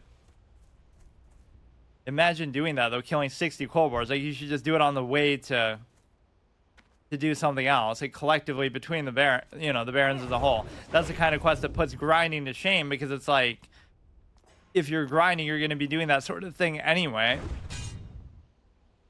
The fact that they disarm you so much that screws you over, especially when you're fighting more of them at once. You'll be basically disarm locked the whole goddamn time. But of course, that's where dual wielding comes in handy too. And so here you're in kind of a pickle where I don't have enough food or anything to ever heal me like that. Where did that guy go who was padding through? So there are these times where I'm just sitting here and waiting for my health to come back, which is not really sustainable in the long run, so I should probably keep some food on me, but how far does he come out exactly?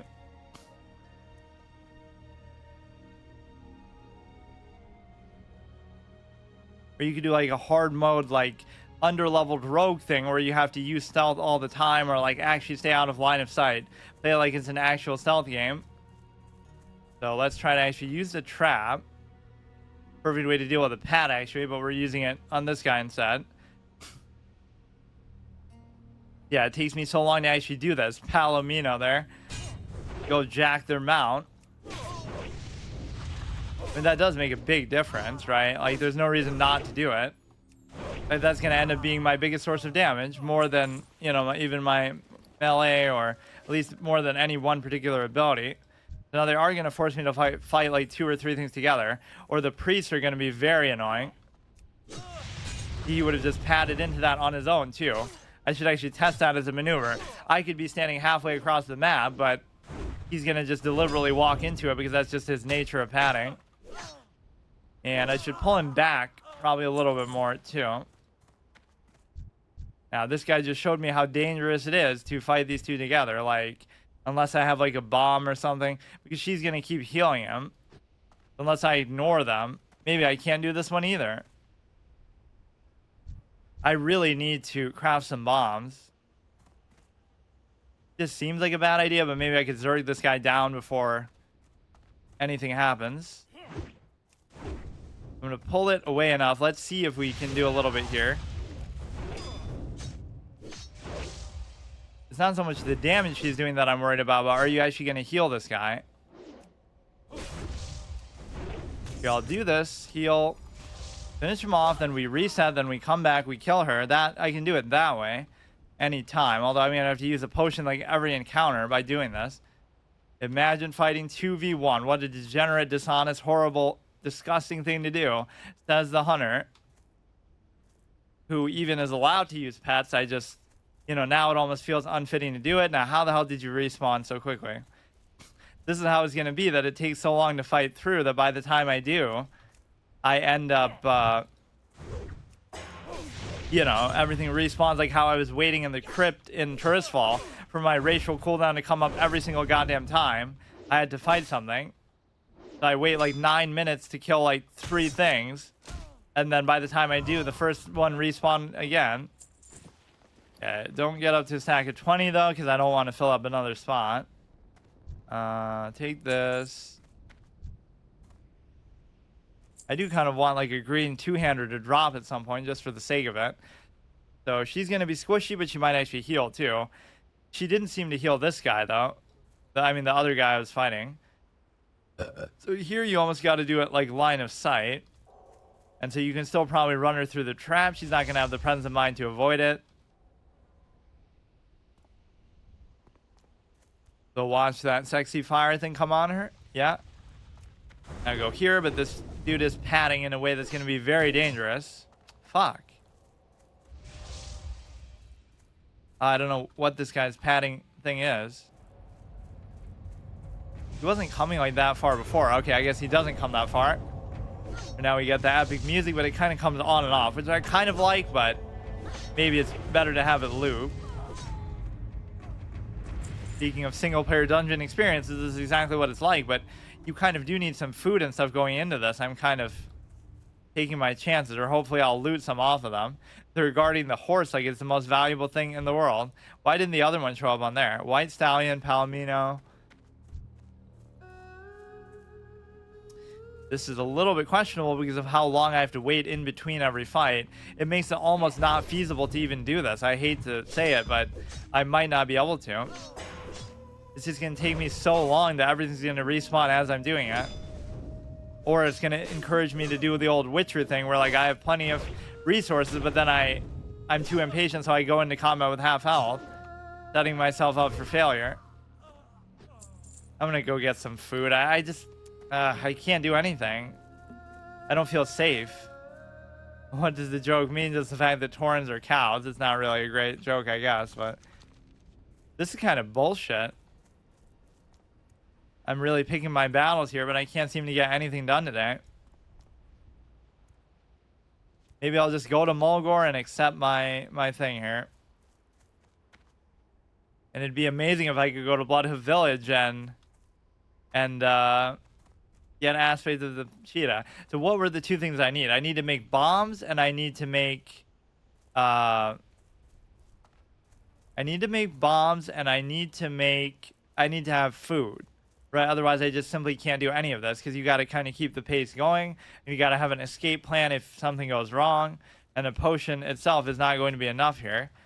It's not like I need a ton of the bombs either, but just I have too much shit in my inventory that's not going to be particularly valuable either. So what do I have that I can actually turn in? Crossroads, Camp Tarajo, and then this dude is Orgrimmar, so that doesn't even help me.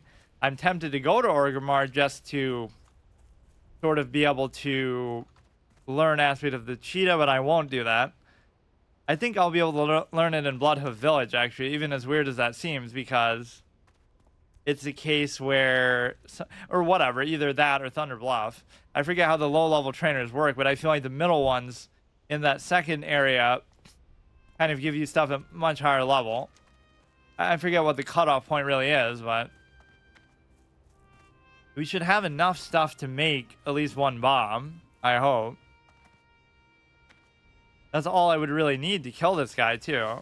Possibly. I'd have to, like, use all my shit, use deterrence. It's going to be very dangerous, though. Or I could just try to kill him and then run away, but that's also questionable. Because he's the strongest of the bunch. Like, that is a suicide mission. You send me in to fight 3 things at once. One of which is a 19. The other 2 are like 15, 16.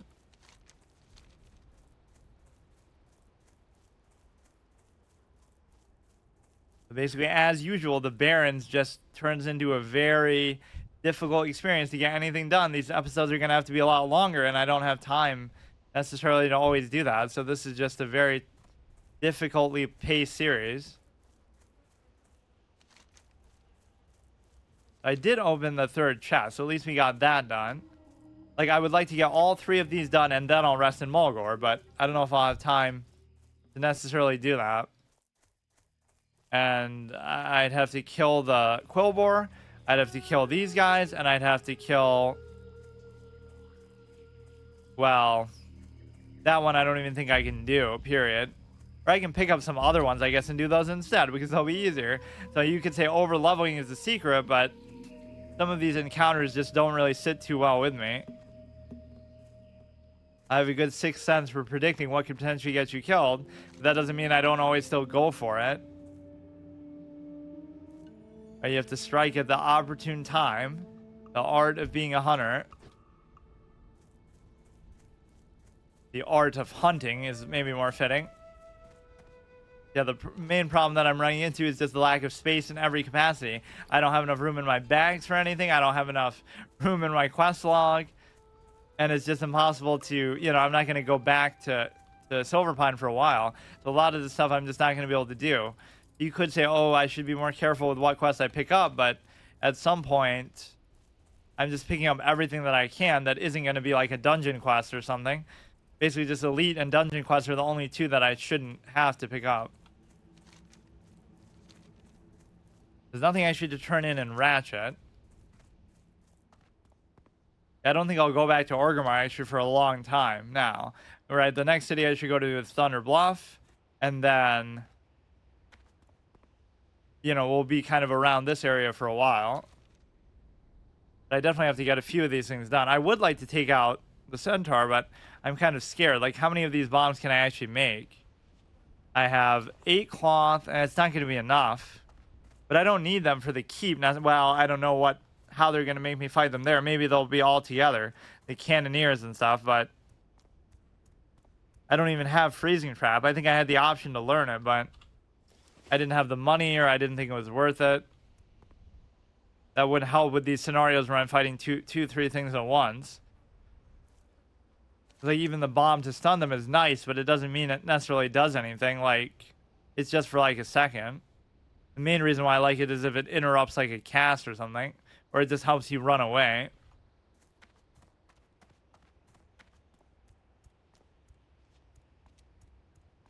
So like this slot, I almost wanted to turn into this sort of long, slow-paced MMO format or something like that, like where after I do this, I could do EverQuest 1 to 60 or whatever the max level even is, I forget. 1 to 50 permadeath, first playthrough like on a classic server.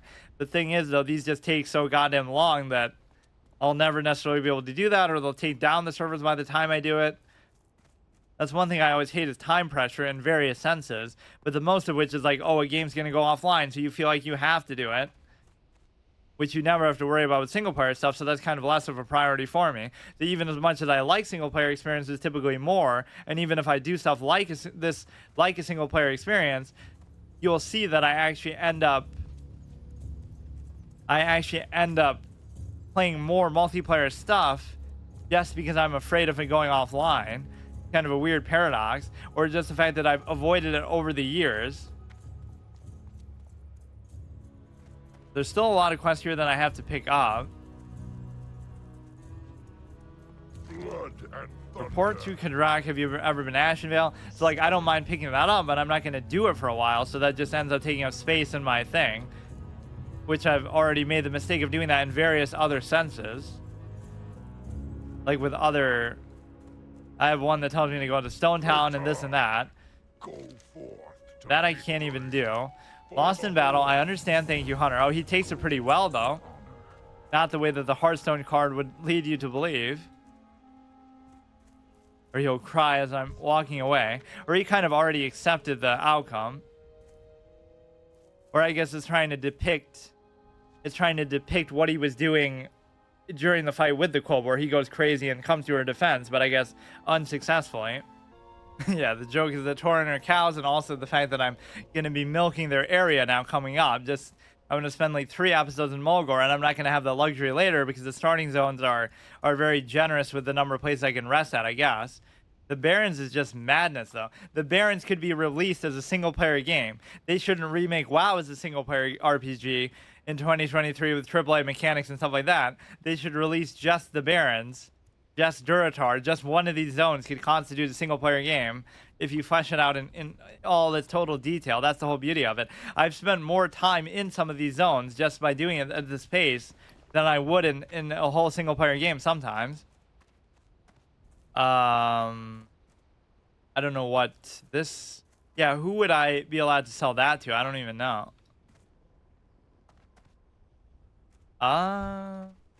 Probably a weaponsmith would make sense. If he had something maybe like that, that would make sense. Or wait, I shouldn't use him though. Leather and mail stuff is good. Is there anything else I can sell? Unfortunately not. I think that should probably count. He doesn't have anything exactly like that, but it makes sense, right? Like wands even should count here. 666 though. Huh. Let's see. We have little predicament here. The main thing, I guess, okay, I need food and I need bombs, but I don't even have room for all this shit. So how much can I make of it? How much does it cost? Rough blasting powder. How do I make it? Rough stone, which I don't have. I'm screwed. I can't do anything. I guess I have to farm stuff out in Mulgore. Maybe I am just done with this. Let's work my way back to Mulgore. Maybe I could do one of these quests on the way. This is such a disaster. I just can't do anything. We'll go to Camp Tarajo. I'll do the Quillbore quest. And then I'll save the other ones for later. I could do this one too, but... I've been sent to the crossroads. Yeah, I already read this last time. I haven't been this excited for a Korin since Dragon Ball Z, where he gives you the fucking sensu bean. Scale 1 to 10, how much do you like this game? 1, it feels like it being a chore. 10, feels excited to get home and play it. I mean, at least historically, I've enjoyed it on that level, but...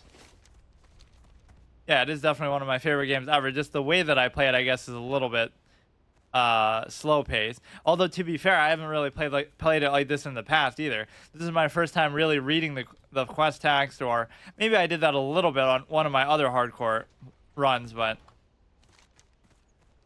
like reading the Alliance quest text for the first time, despite having played as Alliance the whole time.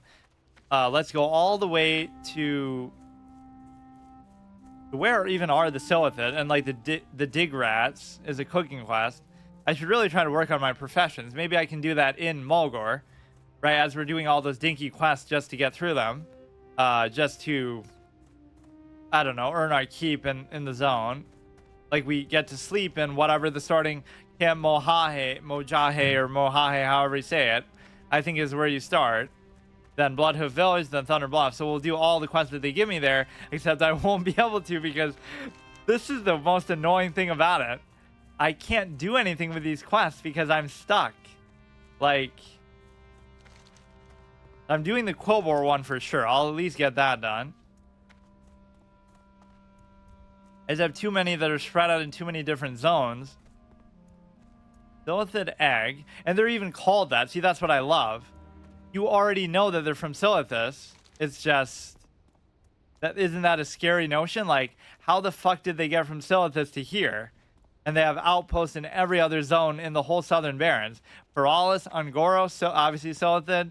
Tanaris has some. Thousand Needles even has some. Like, they're everywhere.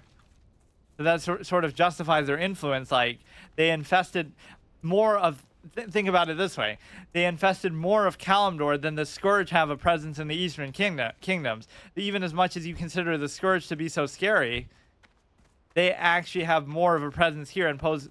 they maybe don't pose as much of a threat because you can't really see... you know, they're kind of lower level and they're not as organized, seemingly, but... just, like, don't underestimate the old god. And look at where I'm looking at my map. In exactly the spot that I could run into those Night Owls. Am I going to get to the point where I can make the mechanical squirrel, too? That'll unlock a whole bunch of shit for me. I know, a statement that has never been uttered in the whole history of this game.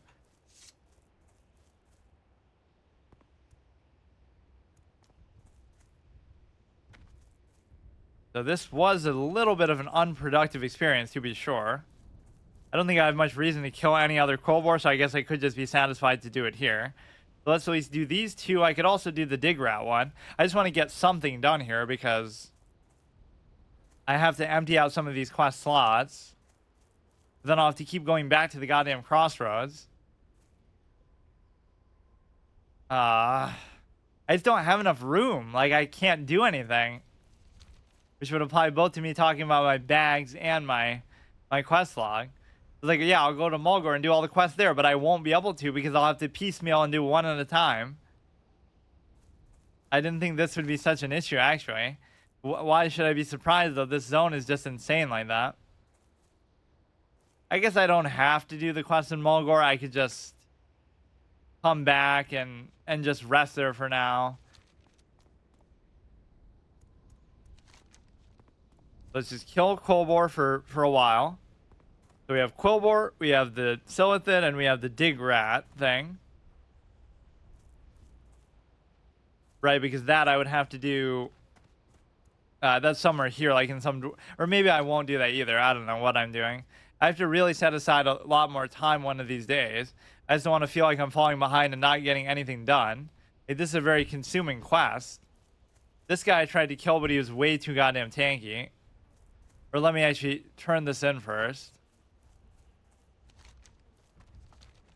Yeah, think about how much time I've spent just walking back and forth in this zone, but I kind of don't have a choice because, I don't know, it's just that big and I don't have any other means of travel, which most classes, to be fair, wouldn't have that. I'd just be spamming Blink as a mage, I guess.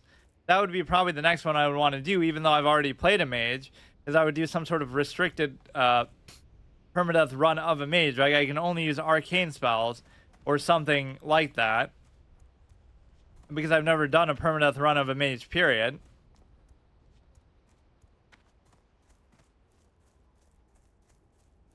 Wandering Baron's Draft. Yeah, see, I never hold it against a game that, oh, I don't have time to play it, or that I, you know, somehow the way I play it is not dictated by that.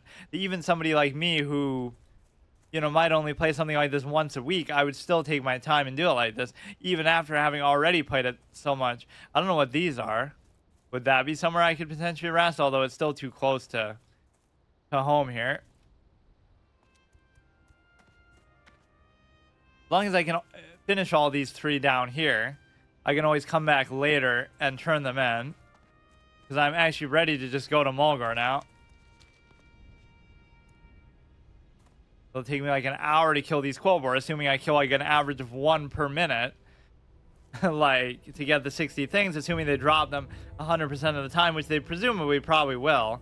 Because obviously, or no, I could use my 1 flight path to go back to the crossroads and turn it in. But then I would have to walk back all the way again. Yeah, it's not only you get to fly once per episode, but you only get to fly from one destination within like a one flight distance, basically. It is a great thing that people can play it who never got the chance to play it in the first place, but everybody treated it so cynically that it could be very... Although we call this land the Barrens, to one who knows where to look, this place teems with life. That's actually a really good line. Have you bested Ishamule? The fang is merely a token, but what it represents is profound. This guy's strength is in you. Ishamule's strength is in you. May you use it with temperance. That is your burden. That is your honor. Enraged thunder lizards. Now, Rygor, you must face the great threat of the thunder lizards. So large are the beasts, the ground trembles as they... Yeah, I do like that effect. As they stomp across the plains. Take care as you fight them. For one false step and you may find yourself beneath their feet. You will find the thunder lizards in the southern barrens. In other words, where we are right now. They are known as storm snouts, storm hides, and thunderheads.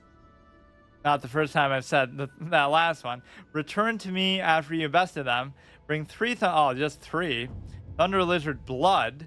Why not their horns or something, though? Why are we doing blood? That training is about 7 for me. Yeah, I've never played that one. Or I don't think I've played maybe any of the Hideo Kojima games. Whether it be Metal Gear Solid or anything. Your strength impresses me. Your willingness to embrace the hunt gives me confidence that you could... I mean, I am a hunter. You'd be saying the same thing to anybody else, though, I think. Right? I doubt these quests would just be... They're not really class quests because they're not appearing in that category.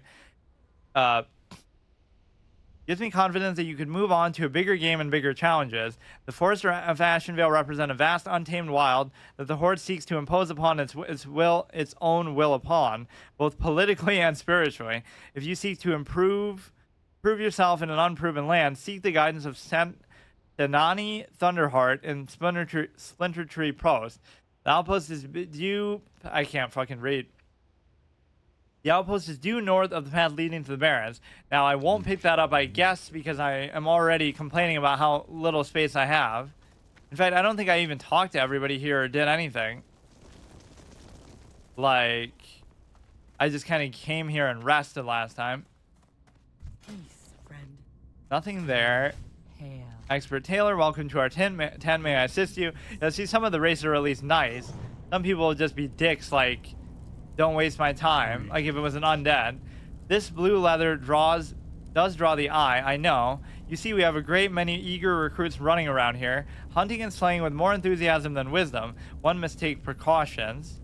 Walk with the earth, mother. Yeah, like you shouldn't hunt in that, otherwise you'll stand out to your prey. For something special. This would be useful for my purpose of trying to do North Watch. I need the bombs too, which I can't even make. Ruga Rage Totem. I'm thinking I could do it. Is this the same guy? No, it's not. How does he have that shield, though? He must have done a dungeon, like Wailing Caverns for the, Even this guy's giving me a quest. Any other 10 out of 10 games? You troll, come here, snort. Time is short, my end is near, snort. If, I guess I am snorting in real life a little bit, because I do have, like, a stuffy nose, is near. Mangletooth shall win, and you shall see. My capture can still aid my people. The Razorman tribe is more powerful than the Bristlebacks. The Horde looks to find out who leads the raids on their people. You shall find Mangletooth in return for information only I know.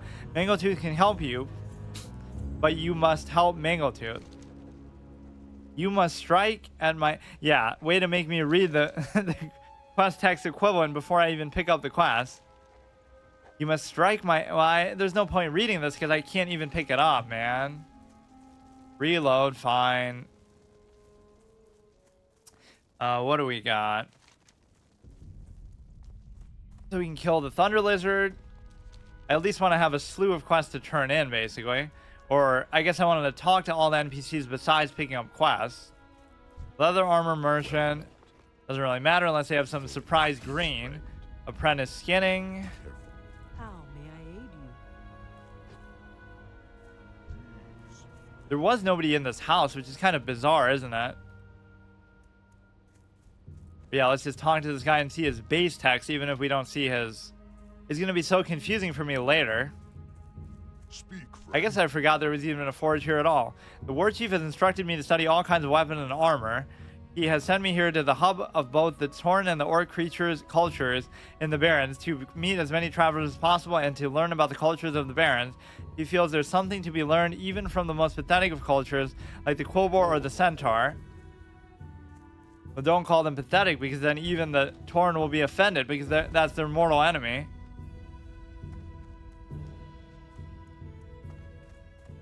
Sometimes I ignore the innkeepers, assuming they have nothing to say, but as the wind on the plains, you are always welcome here.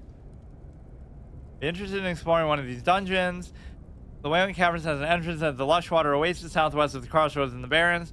Join a group. Can you tell me more about this place? Recently, a night elf druid named Neralax. I think I've already read this, but I don't know if these innkeepers have different texts. Kind of a little bit too zoomed in onto his eyes. Discovered a network of underground caverns within the heart of the Barrens. Believing he could use the caverns springs to restore the lushness to the Barrens, the druid began siphoning the energies of the fabled Emerald Dream, and then it became the Emerald Nightmare. His vision somehow became a nightmare, yeah, literally. However, and soon the Wailing Caverns changed into a den of vicious, deadly predators. It is said that Neralax still resides somewhere in the labyrinth, trapped beyond the edges of the Emerald Dream. I like how he doesn't have any sort of hate towards him as a night elf, though. Like, the fact that they're a different faction. He just states it very judiciously, very objectively. Shadowfang Keep. Shadowfang Keep is in the southern Silver Pine, just north of Pyrewood Village. Frustrated by Dalaran Wizards... I don't think I've read this, actually. By the Dalaran Wizards' lack of progress against the undead during the Third War, the Archmage Erigol elected to summon the extra-dimensional Worgen to bolster his... Why are they extra dimensional? I thought he just turned humans into them. To bolster his side's diminishing ranks, the Wolfmen slaughtered the Scourge, then quickly turned on the wizards themselves and laid siege to the keep of the noble Baron Silverlane. The fort quickly fell into the shadow and ruin. Driven mad with guilt, Erigol adopted the Worgen as his children and retreated to his newly dubbed Shadowfang Keep. I don't know what extra dimensional means there, though. I never knew that. Where did they come from then? They're not like the Burning Legion where you're summoning demons and stuff. Yeah, what an ironic playthrough too, where we'll rest in every building in the world except for a city like Orgrimmar, whatever, or except in actual inns, right? We're not allowed to sleep in inns because I don't want to get any rest experience because of how slow-paced the series is. I wouldn't want it to go, you know, like I don't want to be even more over-leveled than I already am. Which kind of puts people to shame who always said that, like, oh, you know, the game is not only not grindy, but you could quest through the 100% of it and be sort of over leveled the way I'm showing it. Even if you think that changes at a higher level. I always like to fish in these, which it actually does let you do.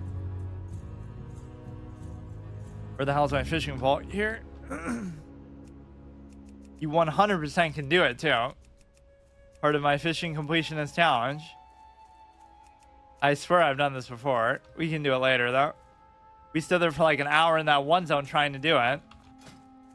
In Duratar, there's one like by Duragard Keep or somewhere.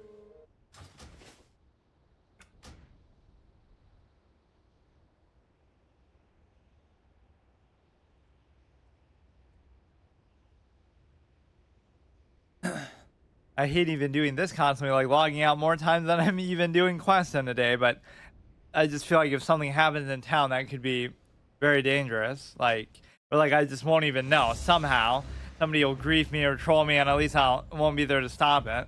Hey, Lemon, how's it going? We have partnered with Timu to bring you NordVPN. Timu is like that thing that keeps saying, like, all these kind of crazy deals. Buy a Nintendo Switch for $199, new users only. I've seen those ads like a million times. It almost seemed like a scam thing, but I guess it must not be. Here, I just want to do as many of these quests as I can, and then we'll end off in Mulgore. I don't even necessarily have to turn them in. Yeah, I obviously didn't break that rule of flying. Or maybe I did. No, I think I would always walk back. When I would fly from, like, the crossroads to Orgrimmar, I would walk back. But if I didn't, then, you know, you're only allowed to fly one way, basically. Like, from one zone to the next, or from one, whatever, flight path to the next. So we'll do this one. You only need 3 of them, apparently. But it's not like a horn. It's actually blood. Kind of a weird thing to ask for one of these quests. Like, just ask me to sever his head, but please don't ask me to extract his blood.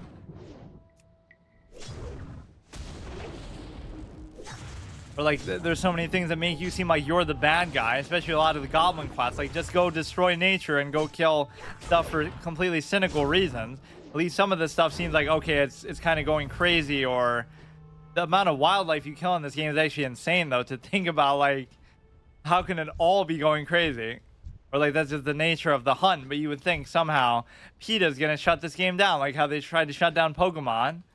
I always love when people get all up in arms about that. Like, there's this one lawyer whose name I forget, who always gets clowned on for like, he's trying to shut down GTA because, oh, it's too violent or something. I don't know what these 2 buildings here are. And typically caster type enemies are actually weaker, but then you still get like the Defias Pillager moment.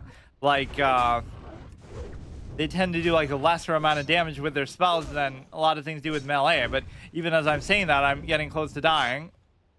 I shouldn't let it get this closer. I should have bought some meat for all intents and purposes. Or any kind of food. And they could do like some sudden earth shock or something at the end that just gets you completely, you know, that just finishes you off when you least expect it. The way that clown shadow spider in the mine in Silverpine, he's about to die and then he shoots me like a shadow bolt, like 140 or something, and uses like a shield to absorb all the damage he's taking, and so that kind of stunned me. I can't believe food would be such a big issue here, but it really is, because I'm too lazy to keep it, or cheap, or whatever. I do have a good amount of those potions. They're almost going to stop being too valuable now, though. Right, like how much does it really do? 140 to 180. It's not bad, but you can't really rely on them the way that I tend to. Or we got that super lucky crit that might have saved my life with one in the Sludge Fen, where they basically have, you know, I was about to die and then I used that and then I was about to die again. So if it didn't crit, I don't know what would have happened. What was I gonna do? Oh yeah, buy some food, which I have very, very little room here, and I was hoping I could... Who even sold it here? Butcher. I mean, I guess for our own purposes, we could trust the meat that we get from somebody else, but 552, I almost don't even need that. The better food, like whatever, this will do good enough, because in the amount of time it takes for 21 seconds, you're gonna regen a certain amount of health anyway, too. Or you're just going to be standing around. Yeah, let's try to do all 4 of these quests, which I'm sure I won't have the patience to do right now, but we'll get these 3, kill the Thunder Lizards, we'll kill the Silithid, or get their eggs, and then we'll do the dig rats, and then we'll also do the quill boar, which is going to take a while. I hate feeling like I'm in a rush, but just this zone has really destroyed me. What is even at this camp? You just kind of kill these along the way, which they are pretty hard to do. They keep getting me pretty low, even when I'm at full. I should always save my ratio for when I'm about to die. That sounds like you could use that in some other context. That'll save your life. Just use the race card. Okay, this isn't too bad, but yeah, see the amount of time it takes to cast their spells, they'd be better off just whacking me. Because they usually undervalue the amount of damage a spell should do here. That's why the Defias Pillagers are so insane, because they do as much as like level 40 mobs sometimes. That wasn't the quest item, and now I'm not going to have room either, am I? Shit. What a costly mistake. I can't even drink this because I'm kind of off the wagon. So I'm trying to... Oh, God. Now we'd have to go back and sell... This is so annoying. I have to go back and actually sell something, or... I'm not going to have enough room for a lot of these quest items anyway. Like, what a great thing. A quest that gives you an item that makes you get more items. So you have to double up how much space is taking up for you. And I'm keeping a lot of stuff just for either RP purposes or just for the novelty of it. Or, again, just for quests. I don't know why we still have this. I could sell this, and I could sell... Oh, shit. There's a lot of stuff I'm not really paying attention to. And this, I still don't know where it came from or why I even have it, because I don't think there's any alchemy. If we have like a trade goods or general goods, we should be able to do that here. Tailoring, leatherworking, we need like weaponsmith and a heavy armor guy. Let me guess, they're not going to have one because they're Taurens and they just don't roll that way. I could go to the crossroads, I guess, for that purpose. Leather armor. That will be an inconvenience later, too. They just won't let me, I'll have to go to the Barrens or I keep calling it the Barrens. The crossroads just for that. I literally can't even do anything. I wouldn't be able to get the Colbor stuff either. Yeah, let me actually just fly there then. Holy shit. I'll fly there, I'll sell the stuff. Then I'll have to come back, I guess. It's just, sometimes this can be a little bit annoying, but it's worth the price, I guess. Now, I won't fly back, I'll actually run back. Not actually that bad, but... Yeah, we'll definitely learn Aspect of the Pack, Aspect of the Cheetah before I leave Mulgore. Between all that, we could fish in that little water basin too. There's so many goddamn Colborn in random spots here too. I tend to like to go to every camp just for the sake of it, but unless the quest is sending me there, maybe I can't. Like, who would actually explore all of this between, you know, there's a bunch of camps here at the top too, and they haven't really sent me on too many quests to kill them. There's just like one associated with this whole section. There's some here, there's some further on, like near Ratchet. Always a good sightseeing experience too doing this, and they always tended to show off areas that you can't go to normally, or areas that are at least difficult to go to, like this. But like that dragon locked in endless combat up at the, like above Elwyn Forest, like right on the edge of the Burning Steps.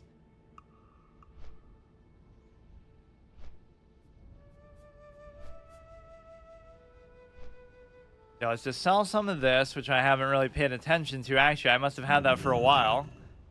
Weapon vendor, mail vendor. I almost want to sell that because I feel like I'm going to get an upgrade at some point that's obviously level 5 is out of commission here, and we're kind of happy with dual wielding, but I'm not sure whether I should do that or not. Sell that. Yeah, you know what? Just for the sake of space, I'm okay with it. But then again, I want to have something to measure it against. It's kind of old news, though. I can't think of any scenario where I'd really need to do it. Leather and mail. Or you don't have to do this for shopkeepers where you zoom in, I guess, but sell that. And then I also want to sell the, who just has like general goods and stuff here? Trade supplies, general supplies.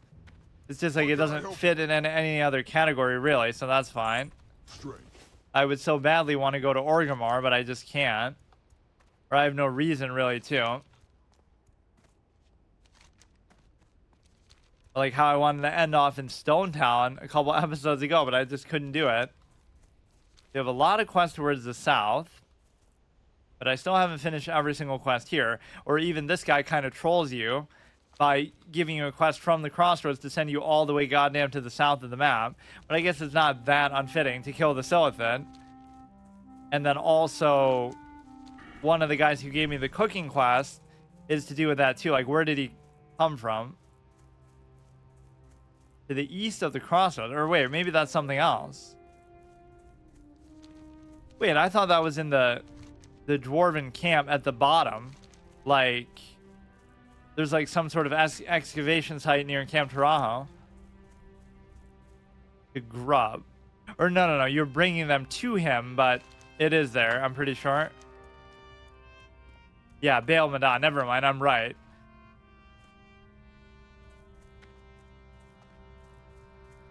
Okay, so we'll do as much of that as I can. I just want to get to the point where these don't give you any more quests. Like, so many of these are endless chain quests that'll send you even to different zones. But then I'll never clear them out because they're not going to send me to Mulgore, although one of them actually does. The, whatever that red one is here, which seems kind of comical. Even if it relates to something that's going to be read later, the act of going to Thunder Bluff is not that big of a deal.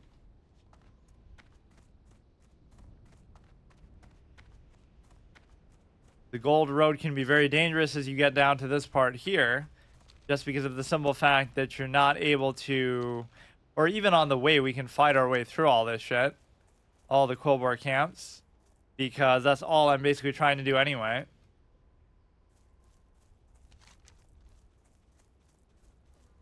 We have that. We have the one relating to Thunder Lizards. We have the one relating to the Silithid, and we have the one relating to... Oh, there was a fourth one. 1, 2, 3. Wait, I swear there was one. We're gonna walk into this clown too, with his little pads, just wandering around. So he is very hard to find that way. He can be very dangerous too. What was the fourth quest? Thunder Lizard, Quillbore. And the Silithid, huh? I forgot. We at least have plenty of room now. I don't want to bother fishing this, but maybe we'll make that just for some sort of special circumstance. That definitely didn't feel like it should have aggroed. We have to be one of those ninjas or skeletons for some interaction later. The same way that we'll need like a mechanical squirrel for resting in some of these huts and stuff, which arguably that I wouldn't be able to do otherwise then. Yeah, how would I have done that on any other character then? I guess I just wouldn't be able to use those ones, right? Because unless you have a pet or unless you have that, I guess you could just get any old like a snake or something like from one of those random vendors, like a little pet companion that isn't what do they even call those? Basically like a critter companion that you would do like fake Pokemon battles with now. In this modern version of WoW, they would have some kind of pet battle. Yeah, remember the pet battles of the old days? You would just do a duel and see whose pet won. Like a Voidwalker versus a Hunter pet, or a Hunter pet versus another Hunter pet. Fight to the death. Or that would be a way you could always troll people. You could kill their pet in a fight, which for Warlocks it wouldn't be that big of a deal because it would just be like a soul shard lost. But in the context of a Hunter pet, it would actually let you do that. Or there would be all these creative ways that you could get somebody killed after the fight somehow. You would kill them in such a way that they would take damage from... I forget how. There were some pretty reliable ways of actually doing it. Or I love the way that you would summon the warlock pets, like the Infernal or the Doomguard. You'd actually have to like sacrifice somebody's life, or you'd have to have like 5 people all touching the portal and stuff. Everything, you know, kind of just felt like more of a big deal. That's like a big event just to do that. Somebody dies too, right? Of the 5 who touch the portal. Storm Sound, level 19. We're almost like halfway into level 23 as well. Yeah, we'll do that as the mage. Like a 1, or no, it would have to be somebody with only skill shot abilities though. A first person quick to move playthrough where you're only allowed to use like skill shots. Trying to think what class would even make sense for that though. It would have to be one that gets a skill shot at a very early level. Like a first-person binoculars run of Dark Souls. I almost want one of these as a pet so it'll complement my lack of range stuff. Just because I'm not allowed to use range myself doesn't mean my pet can't. Yeah, these thorns are almost as invasive to the land as the little Silithid encampments.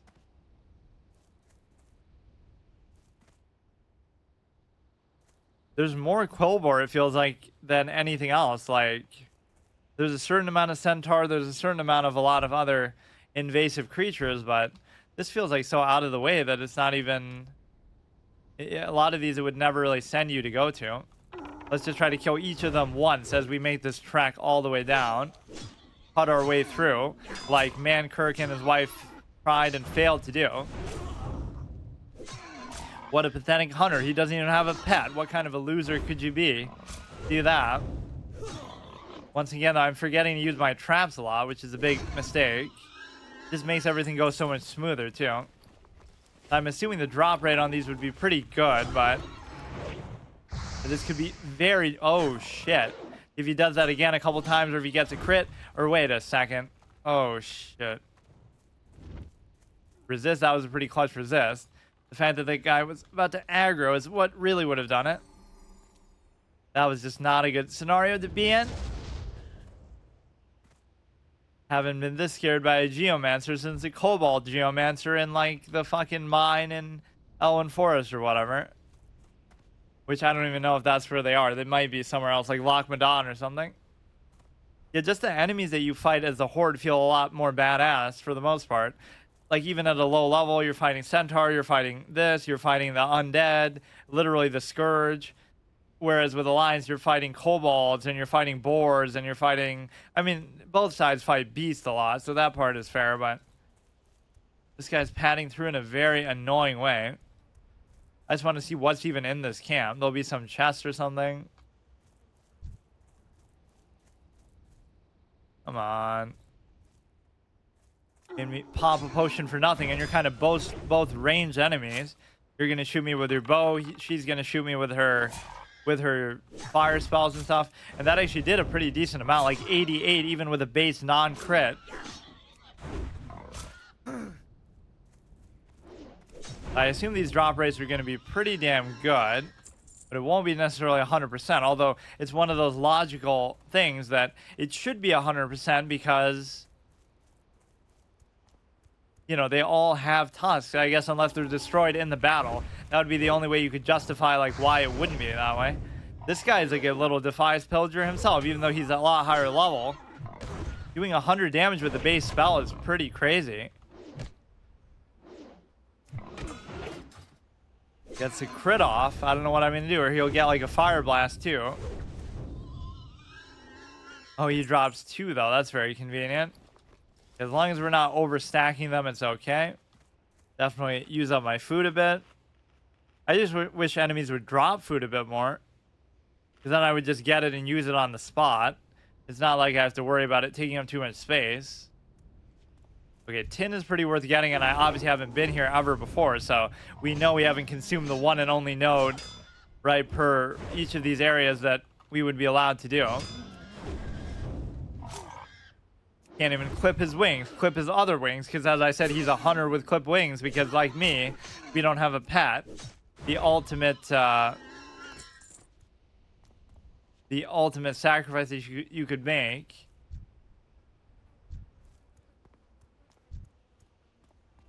You don't want to accidentally hit it the same way that, you know, your father did, or whatever experience traumatically you might have had.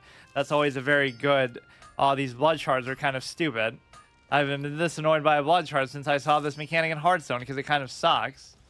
The Quillbore are pretty trash, generally. The only one I really liked as an archetype was dragons. Oh, don't tell me this guy's gonna aggro though. Or once he runs away, he surely will, getting blocked by a caster while he's casting a spell, no less. Oh, come on. 7 out of 60. I kind of want to fight my way out. Like, you don't even really have to do that. It's not like I have to kill every single one. I just want to see, like, what's even here. Is there a chest? Just something to sort of give context to the experience. And if you turn this into an open... Now, this is very hard to do because even if you try to line of sight him, think about how much he's going to do by the time that happens. He gets 2 hits off. I would need to use, like, a bandage in this time, and he's too strong. What the fuck? Maybe there's nothing even here, so I don't have to do this, but... You see, that alone makes it almost impossible to kill him, because he's in such an annoying spot. I can't fight him where he stands. And signing him takes forever, unless I can use, like, the... Why does that look so out of place? There doesn't seem to be anything here. Geomancer back there. I don't see a chest. Probably just hidden somewhere, though. It's not like I have to clear this out. I saw something. Oh, barrel of milk. That makes it all worth it. Okay, let's just kill a couple of these, I guess. Some of these do pad around in kind of an annoying way. I do love when they give you 2, actually. As you can clearly see, obviously, 1 on each side. Yeah, it's like in The Last of Us. Like, an enemy will be shooting its gun at you for like an hour long. As long as it's alive, it'll never run out of ammo. And then you kill it, and then, oh, that was its last shot. Whatever, you know, whenever it dies, it's always its last bullet. Because if it dropped as many as it seems to have, then you'd never run out yourself. And that's why a survival game has to kind of control and throttle the amount of resources you're allowed to have. Might not actually be that bad because you are getting them by the double. Sometimes. All this stuff just a reminder of our pet. It doesn't mean that we're never allowed to use one. It's just... You know, you're basically able to... There'd have to be a really good reason, and I almost feel like that was really the one that was meant to be, was the warg. Even saying permanent pet doesn't mean I can never get a pet again. It just means you can't get the same kind again. But I think all things considered, that's a pretty fair trade-off still. Trying to get a good look if there is a chest or something out. I don't even know how the hell they would get up there either. I guess they're just good at wall hacking. Yeah, and you think your houses are bad, like your little huts that I sleep in. This is a full-bore home. That's the best they can manage as outsiders in this land. So we'll take this guy out, then we'll keep going. Kind of mix up the variety a bit. That could almost be a rule that I would make too. You can never kill the same exact enemy twice, but that'd be very hard to even keep track of because they're always moving around and spawning in different spots, or even sometimes different ones spawn altogether. Like we saw that in the Boulder Load Mine. There was like a level 15 goblin or something, then we kill him, and then he respawns, like reincarnates in his next life into like a level 17 human. So how would you even be able to identify exactly whether that's I mean, I haven't been here before, so you argue we can do that, but I guess I'll wait till I go to Mulgore and we can get as much copper and stuff from there as I want. Yeah, we'll fight through each of these camps to get some variety at least in what I'm doing. Although this does look very dangerous. I don't know whether there's a chest in there or not. Oh, shit. You guys do make me very nervous, and I don't have any sort of fallback as far as a... There's going to be like some random elite mixed in here, like how we saw in Durotar. the sort of bootleg hogger that nobody cares about and mentions. I forget his name even. I don't know what I meant to do with these blood shards even. Almost seem like the sort of thing you would turn in for rep, but they're not. They don't really rise to that level.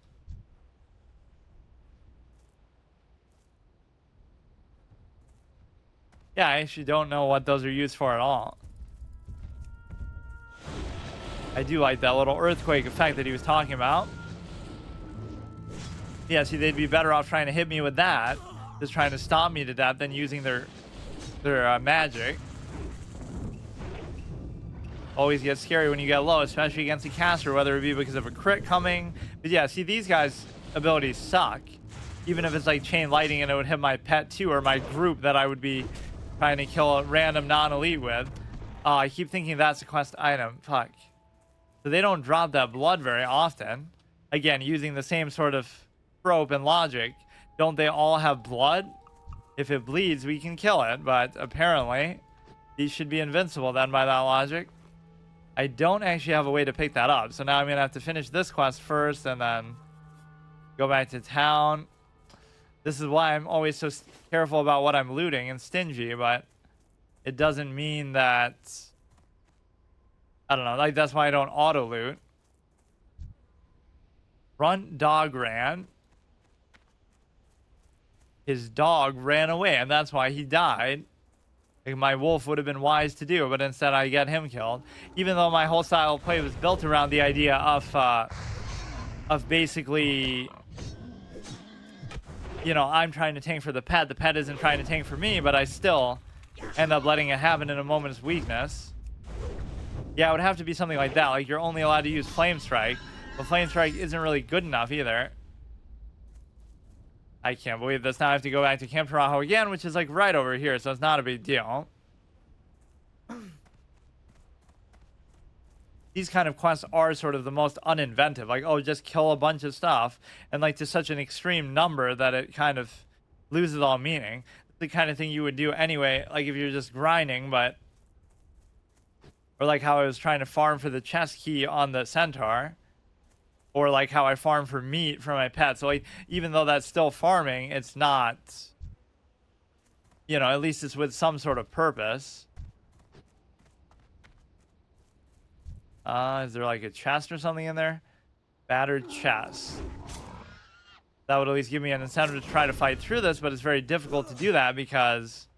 There's just way too many too close together. Aggroing even two things together. The rule of two. Don't fight stuff, you know, only fight stuff 2 levels below you. Never fight stuff 2 levels above you. Never fight 2 things at once.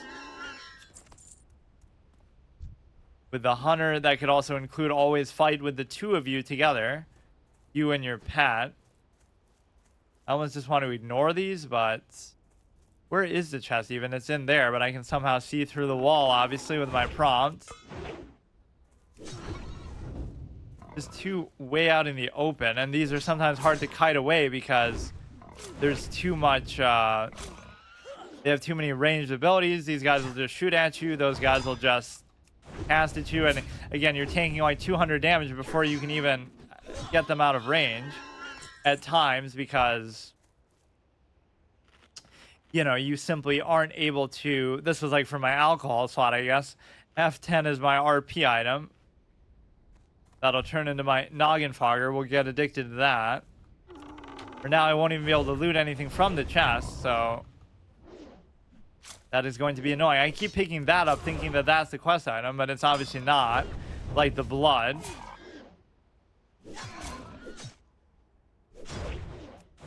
Yeah, now I'll open the chest and it'll go to waste. Or I'll have to open it again and then the items will reset, which I feel like isn't really how it works here, but I can't even fit the blood shard.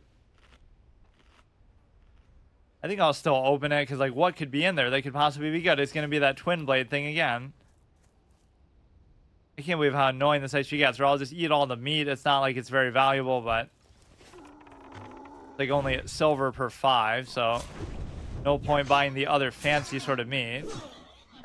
There should almost be a rule there too. I'm not allowed to over-gorge myself. It has to be like once every X amount of seconds, usually once per fight. Not that there's much of an incentive to do that anyway. Or are you kidding me? You have to have 60 of them, but they only stack in 20s. So this is the ultimate troll quest. Oh, wow. I don't think I would even have expected that. You're supposed to collect 60 of them, but you can only carry 20 at a time. And you won't be able to turn it in, obviously, in piecemeal like that. So it's going to take up 3 slots in my inventory. So I can't even do it. Take this guy out. That's a pretty well hidden node actually over there. This is going to be a nightmare quest actually. I should almost just go to my bank and start to store some of the stuff, because I could at least make an extra. I could sort of make an extra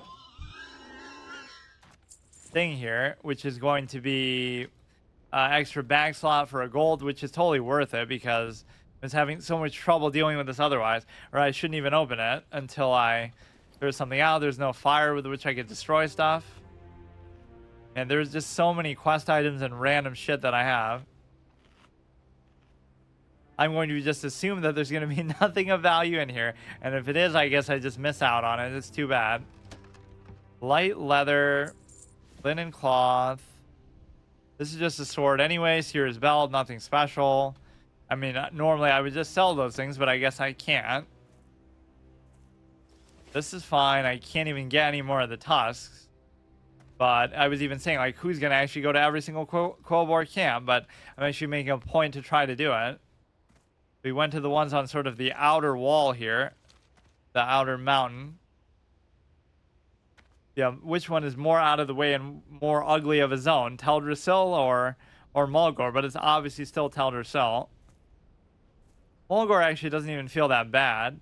It actually makes, Tirisfal feel out of the way. But that doesn't even feel too bad. Taking a Zeppelin somehow doesn't feel as bad as taking a boat.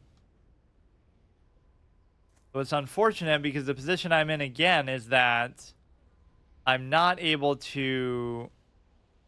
I could sell that. I could sell. I don't know what the blood shards are. Why do I get the feeling you can't even sell them? So now I'll be stuck with those forever, not even knowing what they're good for. If you can sell them, I actually will. But this place doesn't even have a general good shop, does it? Which again, I'm keeping it within the context of that. I need to have like some sort of document that I could link in chat or something that lists all the rules and stuff of this. Which, not to say all of them I really followed exactly right, but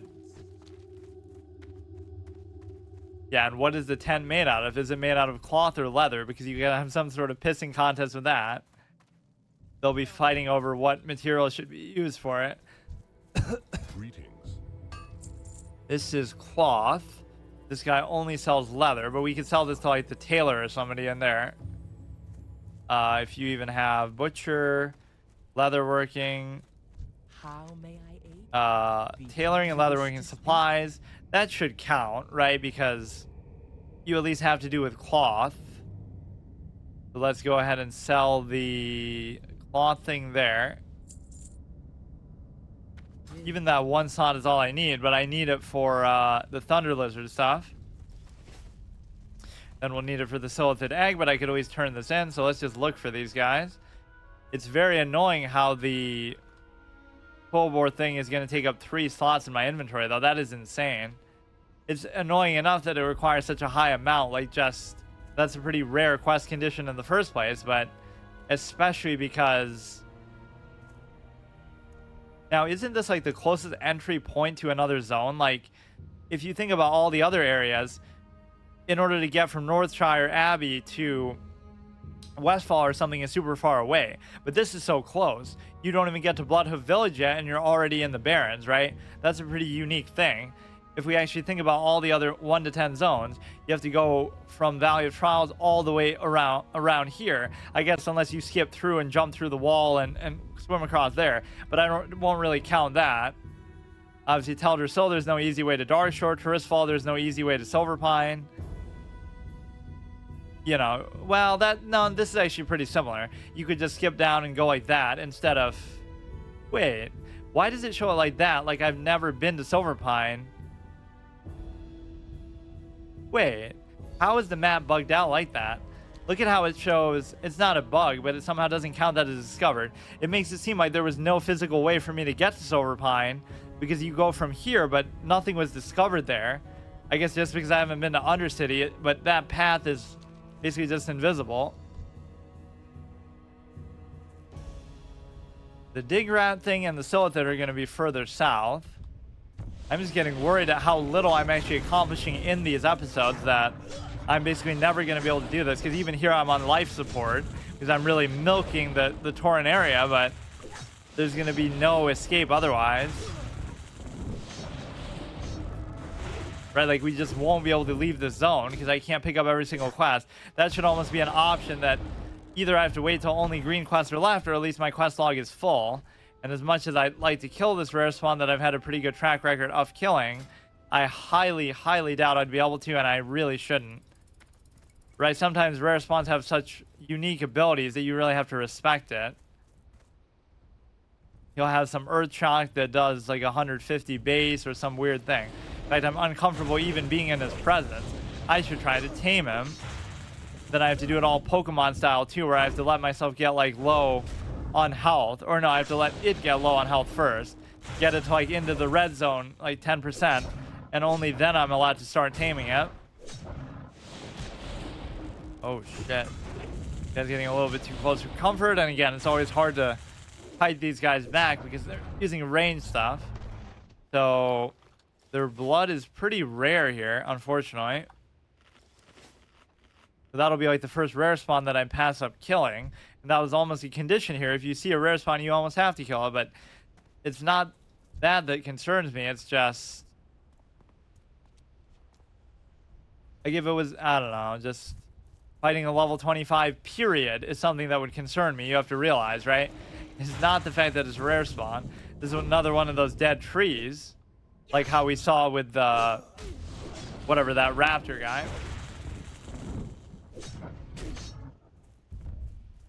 This is fine for now. I'm only getting swallowed up by their body there, though, where you can't even see me, right? Like we're clipping through. As long as he doesn't cast a spell again, I should be fine, but I'll just do that just to be safe. See, I can barely kill a level 21 non-elite at full health. I have to have my racial up basically every single fight. So maybe I'm misunderstanding something, but do I have to like use an item on it to get it? Enraged thunder lizards. Why is it green when most of these aren't? You'll find the thunder lizards in southern barrens are known as storm snouts, storm hides, and thunderheads, so these should certainly count. Or in fact, being higher level should mean they have even a higher drop rate to a higher chance to drop them. I swear there's just going to be some random elite that I'm just going to walk into, or some random named NPC. I don't know where that guy is at, but I'll try to remember. Like, it's right outside Camp Tarajo that OEC has a chance to appear. I hope I get some random green two-hander to drop. Then I won't have enough room to put my two one-handed weapons. We bought two offhands just from NPC shops. White, like the cleaver and the other thing, which I forget the name of, just because it comes with a complimentary vial too. Look at that. I wasted the or no, I bought two of those just because I don't know how hard, you know, offhands are going to be to come by. We could get a green random drop on one, but in fact we even got two of these randomly to drop of the exact same one. It might have even been of stamina. That's the rare spawn again, I think. Yeah, rare spawns haven't felt particularly rare here, which you could say, oh, that's almost an unfair advantage or something. But the reality is that, you know, because you have the server to yourself, it's kind of, it has upsides and downsides. For example, well, I mean, just the fact that you're playing solo is the trade-off there. Like, you would have other people clearing stuff out for you, like how we saw in that North Watch. Even if you don't want the guy to help you, you know, he's just going to cut through the area and then leave you with the option of getting through there a little bit easier. Fighting two things at once, like he'll take care of them for me, and then I can just kind of slip through or whatever. It can also hurt you though, because something will respawn that you didn't even know was there in the first place. And you won't be in control of the respawn timer, basically.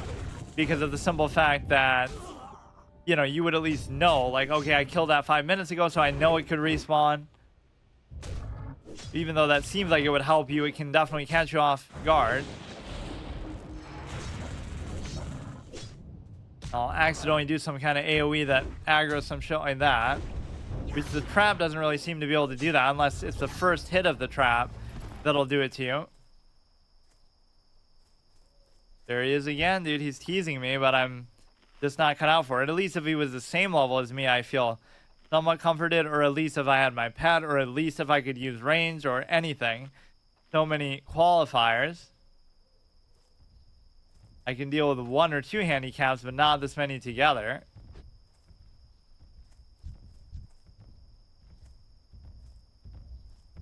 I couldn't even kill that level 22 guy who was like just a random Kodo, but he's like a named NPC and he was doing like way too much damage. He got like 3 crits in a row at the beginning or something like that. Maybe he was like higher level than me at that point, like in the orange or something, but still. Mongoose Bite has been sort of disappointing over the course of this because it doesn't do what I thought it did, like either weapon damage or somehow... I don't actually want to go this way because I don't know where that guy's gonna go. That rare spawn is just kind of looming around. He's making himself seem very not rare. It's almost hard to avoid him rather than to find him. Of course, as a honed hunter, we have very good instincts for finding stuff like that. And of course, you could say, oh, that makes it too easy to get kind of green items and stuff, just because the rare spawns are so easy to come by and you have them all to yourself. But, you know, it can sometimes be a risk to even fight them. We almost died to that spider. Or I almost didn't even really die, but it was just sort of a shock moment. If I had been a little bit lower, that Shadow Bolt would have finished me off. I don't know why I'm insisting on fighting them right in the vicinity of this rare spawn either. There are other ones that are even lower level ones. These are the quests that can be so goddamn annoying. Like, it's deceptive. Like, yeah, I only have to get 3 of them, but I'd rather get those 60 Quillbore things, the tusks, before I have to do this, because it'll end up being the same number that I have to kill almost. For the fact that those have over 100% drop rate, because... yeah, I'm not going to aggro that. So annoying. I should go like over on the northern side here. There's plenty more. Or I should have had to get 1 from each different kind of them. Like kill Thunderheads until you get 1, then kill the other guys until you get them. Like there's 3 different ones that he named. Yeah, get 1 from a Stormhide, get 1 from a Stormsound, and get 1 from a Thunderhead. But I got 2 from Thunderheads. So maybe I should destroy 1 and then do it that way. Or that might bug the quest out, that it could only give you a max of 3. So wouldn't expect that you would ever do that. At least we should have to kill 1 of each kind, which I'm sure I've killed a couple of the different ones. I had to get 1 of the... some item for 1 of them for some other quest that I did before, like some cooking quest or whatever, somebody in Ratchet. Woolly Kodo. Now, this isn't the one that I was talking about, but... he might have some mechanic where he comes to the aid of 1 of these when it's about to die. They'll shriek and cry for help like the raptors did.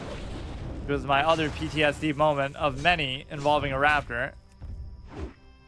Yeah, you definitely have to be careful about these packs. Like, they'll be moving together in a group, and if you've hit 1 of them, they'll all attack you. Which is kind of, I guess, the whole point of a pack, but... that is kind of a unique mechanic to some of these horde areas. There's something like that in Mulgore too.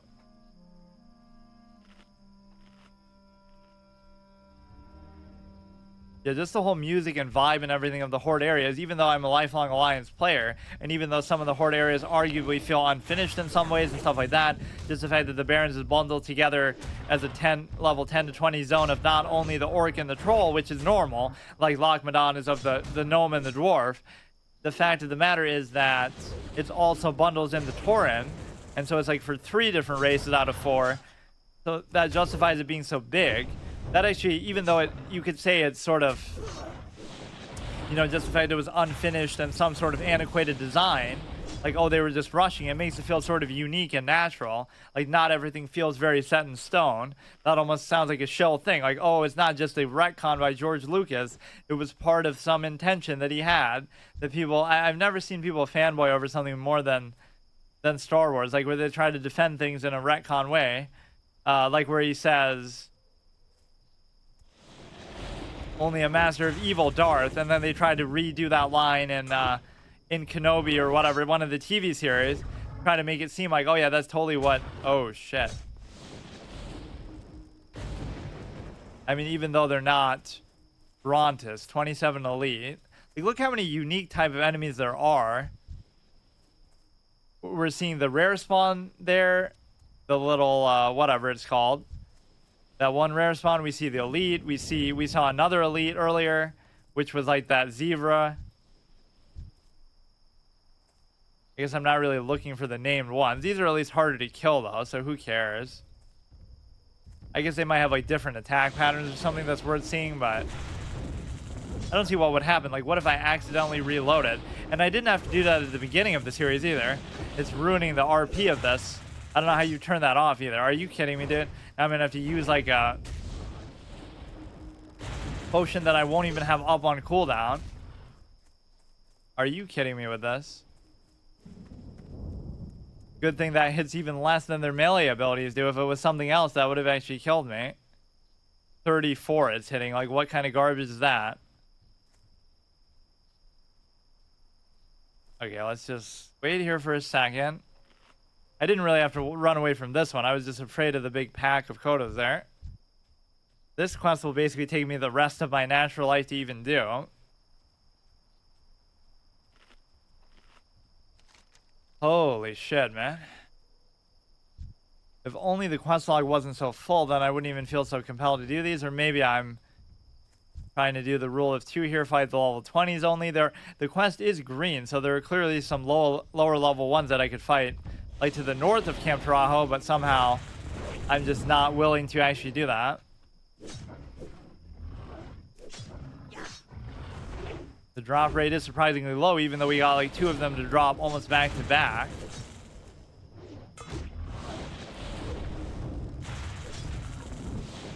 So we have the dig rat thing to do. We also have the Silithid thing to do. So the Quillboar thing I wouldn't even be able to do at all because I don't have enough room for it. Fuck. And that kept baiting me because somehow I think of that as the quest item instead. So that was the lesson we learned from when our pet died, is the goblin that scenario. Like, I'm facing the wrong way. We're going into the mine, right? Like, there's the entrance, there's deeper in. And so I'm standing at an angle and I'm looking like where I came in from, not looking the other way. So some pack comes in and I'm already fighting like 2 things at once. So then we're fighting 3. I was sort of not paying attention to the fact that I go into this one sort of on a little bit low health too. Gotta watch out for that rare spawn. Basically the same lesson, that don't try to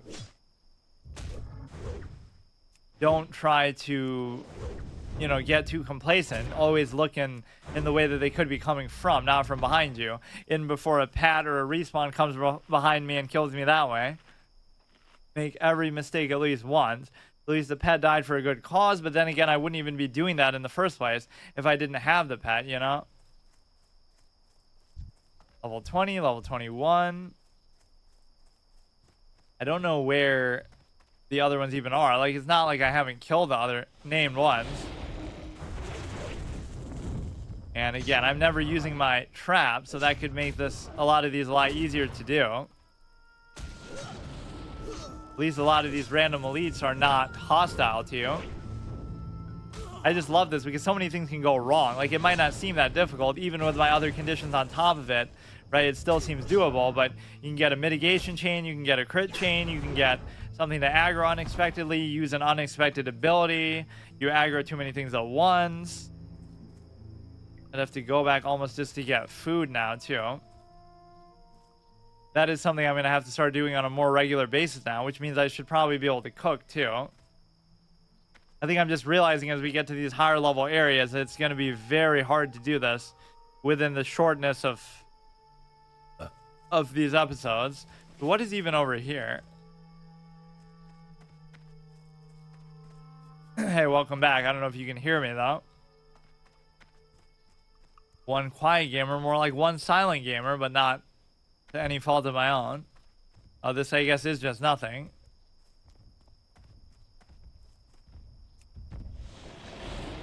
What do I mean? I don't know. I forgot what we were talking about. I like some other message. You maybe sent me after that.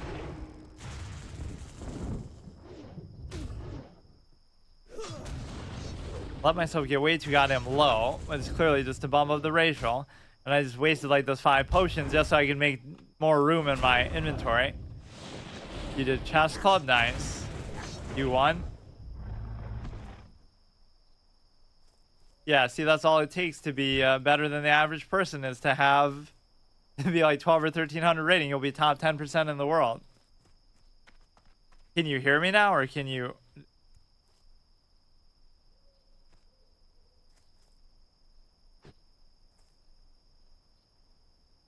Oh yeah, it wants me to reload that stupid thing too. I really wish I could turn that aspect off. Like, why would you need to reload unless it's actually, even on an episode where I logged out a couple times just in town because I, whatever, had to go AFK for some reason. Because even if I'm in town, I still don't really feel safe somehow. You can blame Goldshire for that. Not that I've ever died to that infernal thing. I've at least seen it. Or I probably have died to it, but just not in a hardcore run. Just like randomly some undead will do the quest and kite it there. Or I forget even how exactly it works. We are getting quite the view actually on our character too. With whatever leggings we have on. It's like that's some RPG trope always. Like, for example, you know, like, oh, these mages are wearing all this busty clothing. Like, that really helps you in combat. Like, okay, it helps you move around fast. Maybe would be the only way you could justify it, but there's no real good reason for it. Okay, so we can turn this in, or no, wait, I still didn't even do it. So wait, why did I even come back to town? Oh, I need food. At least if we can turn this one in, we'll make a little more space for myself. Go ahead and buy 4 of those. And it really do it piecemeal. So the quill board thing I'm not going to worry about because that's going to have to come later. I'll have to buy an extra bag slot in my bank just to store those other 2 fucking stacks of the quill board, whatever, the tusks. Oh, let's look here for storm snouts or something. There are a lot in this whole general region of the Barrens, but drop rate is extremely low. And I always say that these are the kind of torches and anything bigger that you can use to destroy stuff, which is the only other way you can get rid of it. I can't just destroy it like in thin air like that. Now at least we can fight these sort of back to back, not worry about the respawns. What is even at this camp anyway? We're gonna totally get a BOA blue in all this kind of slow pacing style of play. Even though I am made reasonable progress just because this guy must have gone and come back somewhere because he was over there. He moves so fast that it wouldn't be that he's only gone from there to there, and all that time that we went to town, we got food, we came back, we sold some stuff. Oh look, these 2 are gonna face off against each other too. National Geographic, who would win? Obviously he would have too many allies with him, and an elite is always gonna be stronger than just a regular unique named NPC, even if he was a rare spawn. Or look, he even joined their pack. Is that even meant to happen? It almost seems like it wasn't because they kind of stacked up, but they kind of just converged. This guy's also a named NPC, which again, I could presumably kill some of these, but I'm not going to try to be too adventurous with it. Let's just try to finish this one.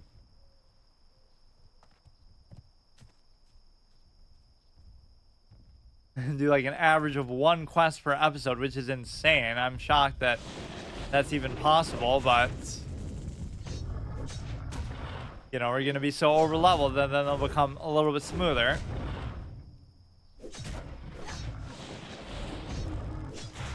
Come on, just drop it, dude. Good. Now I should almost make a point. I'll try to do the other two here down in the south. And then I'll feel like at least I accomplished something. But I should, I guess, turn it in since we're right here. So the only one I was planning to do, I guess, that I didn't do, that one because I was afraid and I felt like I needed a bomb. And so, like, I'm allowed to go to other areas to sort of rest and stuff.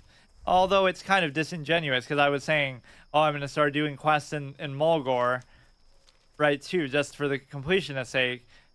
I guess because I'm not getting experience from them, it's fine, but the idea is I wouldn't be able to move to another zone and do stuff like that until I do my condition of, you know, not doing the yellow one. So maybe I can't do it like that. Huh. Maybe in that case I'll go to Bloodhoof Village and I'll learn aspect of the pack, or I keep calling it that, aspect of the cheetah, if it lets me. I won't go to Thunder Bluff because I want to do that like a full episode where I just spend, you know, like a day in Thunder Bluff and talk to every NPC and stuff. Like how I did with Orgrimmar, and then eventually I'll do the same thing with Undercity too. Enraged Thunder Lizards, are they defeated? Yes. It's good to see you return with proof of your victory, and it's good to know you have done so with your bones unbroken. Cry of the Thunderhawk. The Thunderhawk, Rygor, is a fierce beast. It's time for you to face them. You must find where it roams and bring me its wings as proof of your successful hunt. Do this, and your time with me will near its end. Means there'll be even more of a chain quest. We shall meet again. Wait, why did it auto talk to him again? But that, what? I just have to kill like one of them? Of course, the drop rate is going to be even lower, but Thunderhawk wings, just any random one.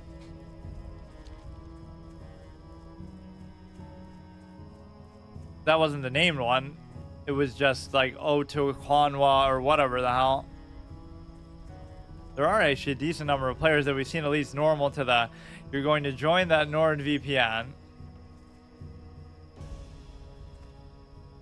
I don't even see the point of it either. Unless you're doing something that you acknowledge is questionable and dubious. Just use a Brave browser or something. Yeah, that's not even a real spam message. It's just... he's just trolling.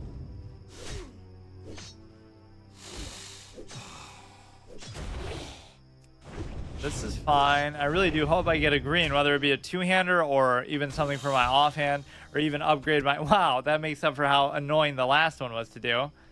The drop rate evens out. Now maybe that one had even a lower drop rate than the blood, because there's only one versus... I love how he says that. Find where they roam. Like you wouldn't have just seen it when you were killing those guys. But yeah, that could be one of the hardest quest texts to do. He doesn't actually tell you where to go to find them. That sort of rewards your my explorative tendency too. Just like I'll kind of see something and commit it to memory. And then you'll know when they ask you to finally go after it.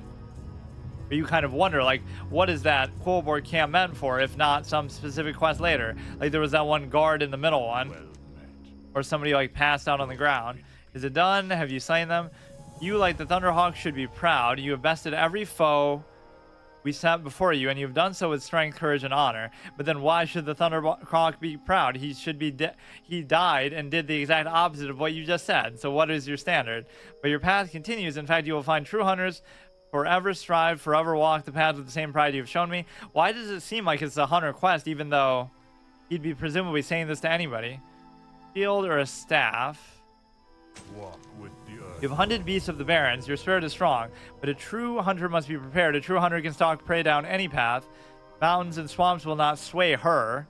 Are you saying that because I'm a female, or would you say that anyway? Not even the sea. Find my sister Mahren.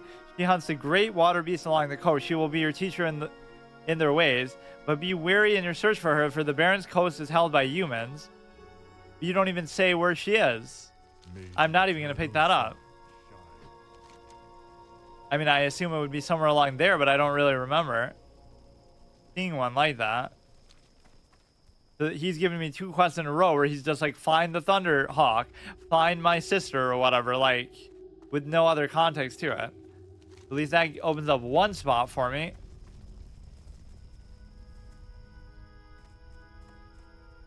Let's just...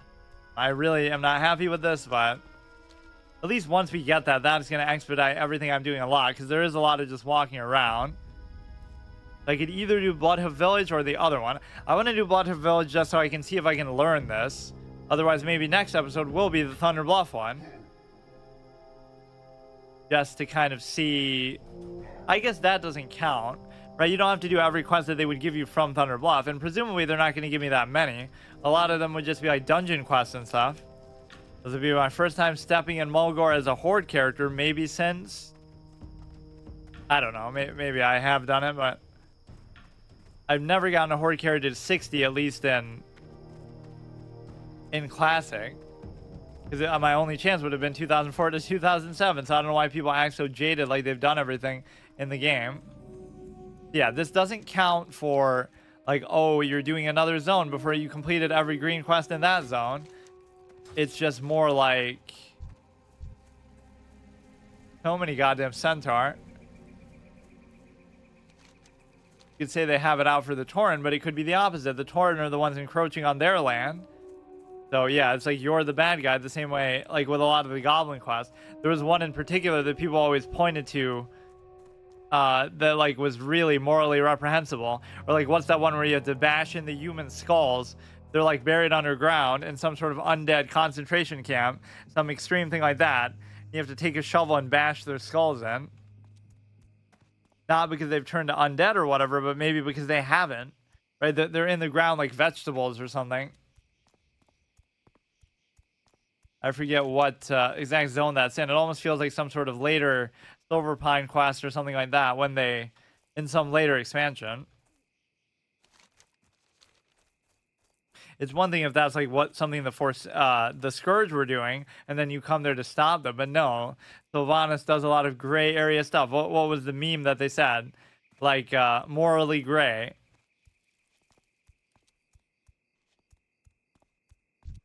I like seeing these random things fight each other and do stuff like that. Like in Ark, I was practically begging for that to happen. Like, when is a dinosaur going to fight another dinosaur? That was always a technique of mine in, or yeah, this is where you can find the Rake. That is like a rare spawn, very good hunter pet, supposedly. I don't know exactly where he would be, and obviously I'm not going to get it. That would count as a, I don't know if it's a dog or a wolf, or, I mean, a dog or a cat, basically. But both families are lost to us because we lost a wolf here, and we lost a cat, let's say, as a kid. I'm getting punished for something I didn't even do myself. So please save my day. Make my day by giving me the aspect of the pack here. Or even aspect of the cheetah. I've misspoken both of those like a million times. Although I've only started to talk about aspect of the cheetah like today. But we'll have to have a running count. Which one did I say wrong more? Aspect of the cheetah or... okay, where's the hunter trainer? Or calling the crossroads the Barrens. But the Barrens, in a macro sense, is kind of a crossroads too. That's the whole point, because it leads to so many different zones. That's basically the crossroads is the crossroads within the crossroads. Hail. Be careful. So here I would feel compelled to do all these quests too, but maybe I won't do them yet. But then you kind of feel like I'm doing that to earn my keep. Like, I have to at least do one quest to feel like... but see, then if it gave me a level, then it wouldn't be fair either. Pet trainer, gotta rub it in my face. Level 40. This guy should be wearing mail then, that means.